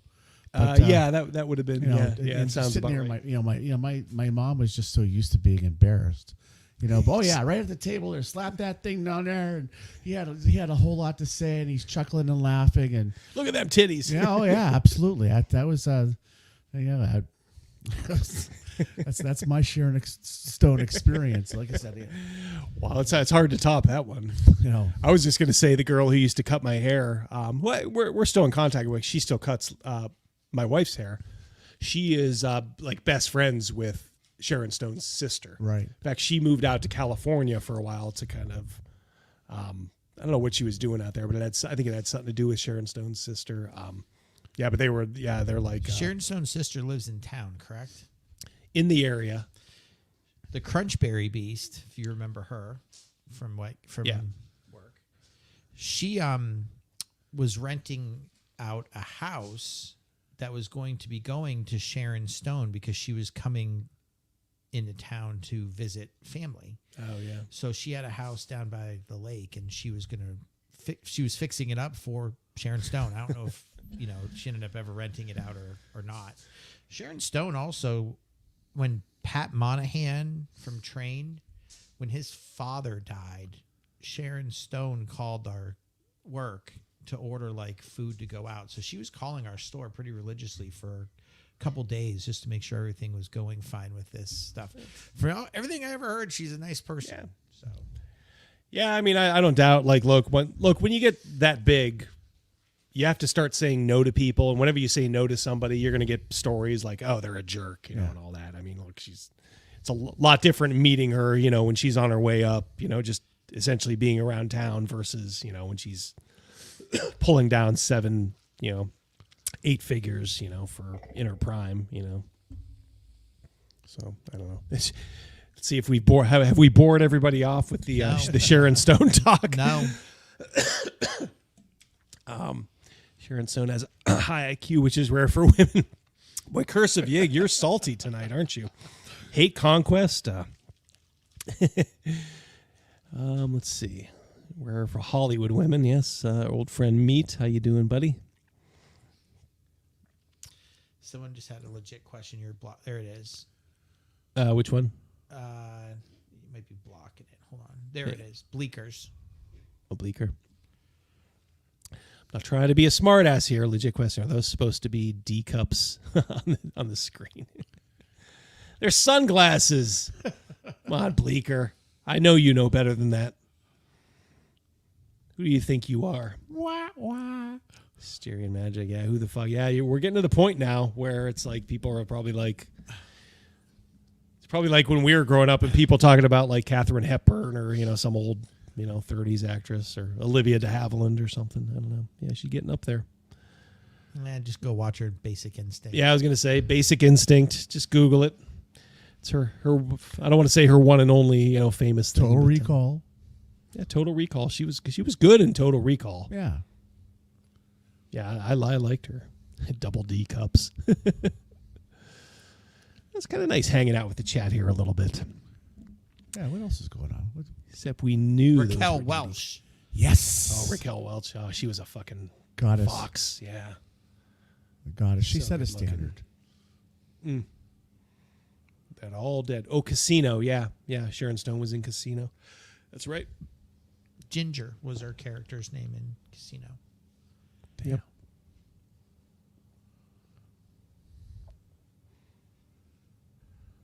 She was smoking. Yep. Yes, she was. Sunglasses for Elton John or Liberace? Says Cal. Is that really? Those look like some Elton John sunglasses. Yeah. Rogan, you could be my Scott Thorson. Wasn't he the guy that shacked up with Liberace at the end? Yeah, that was Matt Damon.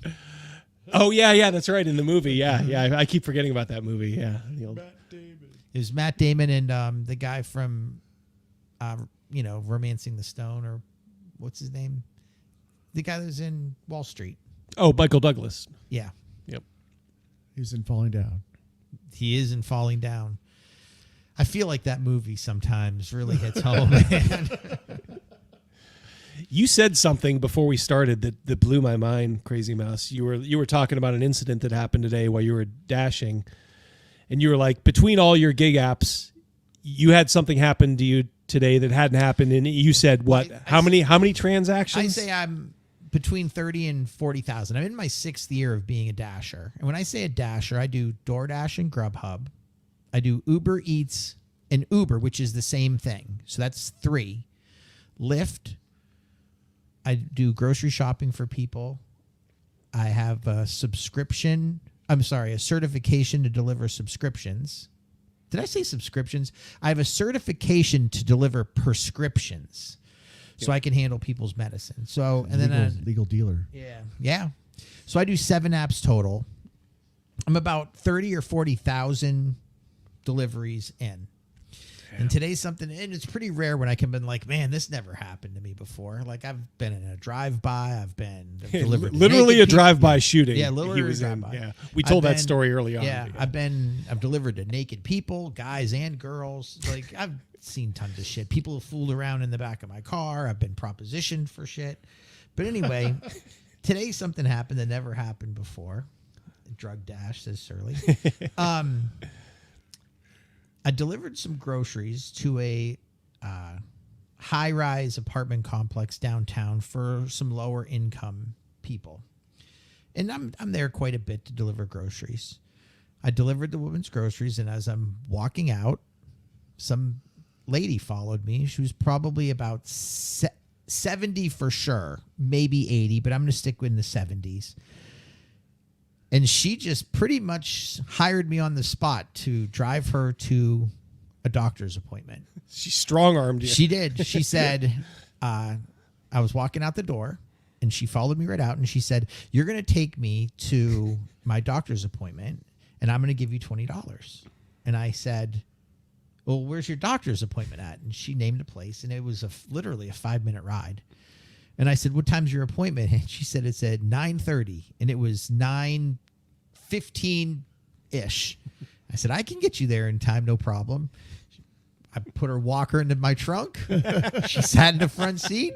She pulled out $20 and gave it to me. I fucking whipped right over, 10th Street and got her right over to where she needed to be. Got some under the table action. Yeah, it was perfect. But I've never had anybody just been like, you are taking me. Yep. And it happened. So then I was telling this story to KG today, who I promised I would make her trend. And there it is right there. I was telling this story to KG, and then I said, she goes, I can't picture anybody ever doing that. And I said, I can actually picture one person doing that in our life. It's his Aunt Patty. His crazy Aunt Patty, yeah. Who I can vouch. I can picture my mom talking to someone and being passive aggressive about it, like, maybe you could take me, just beating around the bush. But I could picture Aunt Patty just being like, you are taking me. Here's $20. Bleecker, look at Bleecker. Always got to rain on the parade, don't you, Bleecker? Oh man. So, there's a guy named Crazy Mouse. Look him up. He's getting some money under the table. Yeah, so I've never had that. I never had that happen before. Pretty much, this woman just got in my car. Ryan says there was a drive-by shooting in the family neighborhood I lived in some years back when we were in Canada. Wow, just 50 yards from my house. Ryan, probably. If you don't know the story, I'll just really give you a quick thing. I was delivering groceries, and as I was walking back to my car, SUV drove right by me and started firing bullets. I freaking got in my car, floored it. He turned left, I turned right down this street. I called 911. They already heard. Other people already called at that point about hearing about this drive-by. They said that we have your number from the caller ID or whatever that 911 has, and they called me back. I called Double D like immediately. It was like, oh my God, there was a drive-by. And it was when people always say like, oh, it sounds like firecrackers, it really does. Like, it just sounds like firecrackers going off. And then you realize what's actually happening. So then they called me back and they're like, did you happen to get the plate number? Fuck no. I ducked down and got the fuck out of there. Yeah. Now, just to be clear, you were not the target. I was not the target. You just got caught in the middle. Yep. Like so many people do. Yep. Yeah, and then someday we'll retell the story. He also got set up to take a pizza bomber. Yeah, almost like pizza bomber style. Yeah. But we'll retell that at some point because I know we did tell it on the channel.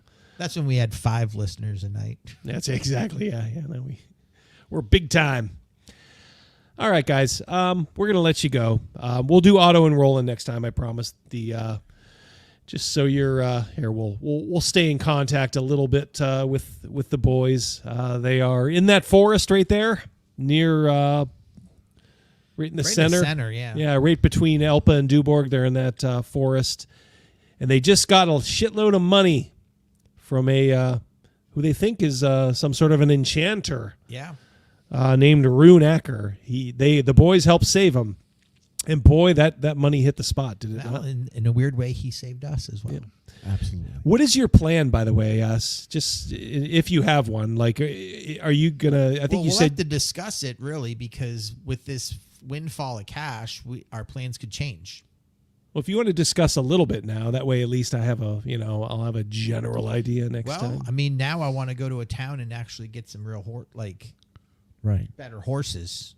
That was our goal. We've been freaking side saddling and shit like that. So and if we have the coin to do it, I'd like to get a sword. Yeah, we do. We have the coin to do it. So we need to go to a bigger city now.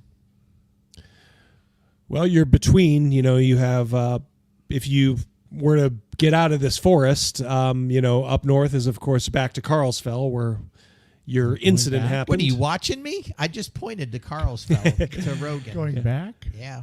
South is Duborg, and of course on to Civ, where you could take a boat somewhere. So you just have to tell me what direction maybe you're thinking of going. Roland's not a good decision maker. So. No, I think Carlsfell. Remember in The Fugitive, he hid right back. He went right back to Chicago. Remember that? Oh, I do. Oh, yeah, I do. I'm looking for Roland's response. Like I said, Roland's not a very good decision maker. Sounds like you're driving the bus there, Otto. I'm going to flip back to these comments, Double D, because we got like 19 of them. Oh, yeah. Yeah, we need to buy disguises, not swords. But we can do both. Yep. Flint. Everyone's kind of checking out, Double D. Flint, have a good night. Oh, yeah. Yep. Yeah. All right. Well, I will tentatively, in my mind, think that you're going to Carlsfell. But you are, of course, free to go wherever you damn well wish. Yeah. But that at least gives me some sort of an idea. Okay, cool. Let me get rid of that so I can say a proper goodbye to these folks. A proper goodbye. All right, guys. Love you all. Thanks for coming out. Remember, take a look at Venger's Kickstarter and support Black Lodge Games. Those guys really do. They really do have, I think, it. As you could tell, they're pretty smart guys. In about, I would say, in about a year or so, they're going to be. They're probably going to be at like 7,000-8,000, probably more subscribers. And I think they have it all figured out. So. You like the cut of their jib. Hey, game knows game, right? Isn't that the old saying?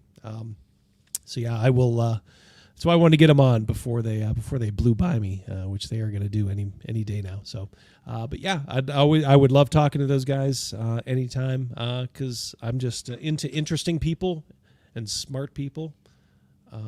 Yeah, no bullshit either. So, all right, you guys take care. I'm going to try to work on a video over the weekend if I can. Maybe have it out by Monday. Have a good night. Have a good weekend, everybody. Thank you. Take care. Yep. Thanks for the super chats. Holy cow. Yeah, a lot of super chats. Thank you guys so much. All the new channel members, thank you guys so much. Really appreciate you all. Thank you. What more can I say? All right, we'll hit hit the intro, outro, and then we are done. Cal, thanks again for patrolling the grounds. Much appreciated, buddy. DM James, thanks for stopping by. Everybody else, peace. Love you.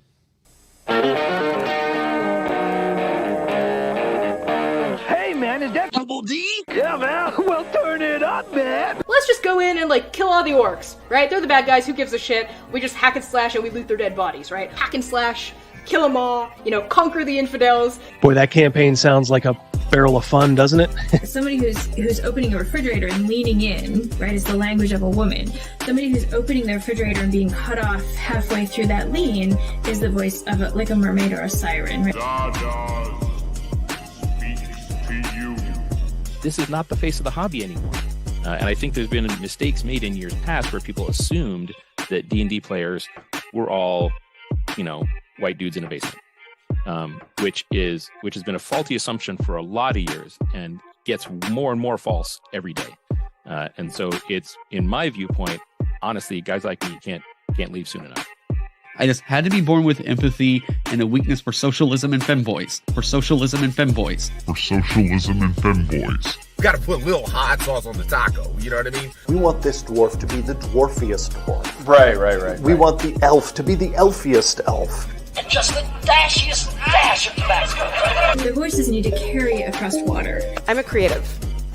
It's a huge drain, right? Because fans can be awful.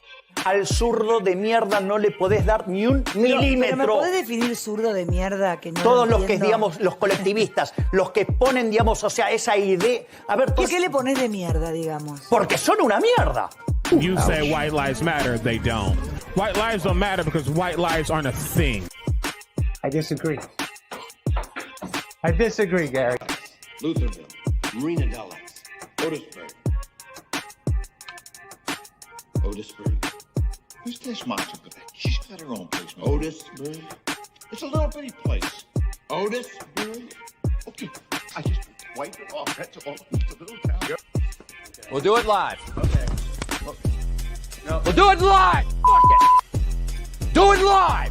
I'll write it and we'll do it live. Fucking thing sucks. 5, 4, 3. Great sandwich. Thank you. I enjoyed having you here. You're a very good co-host.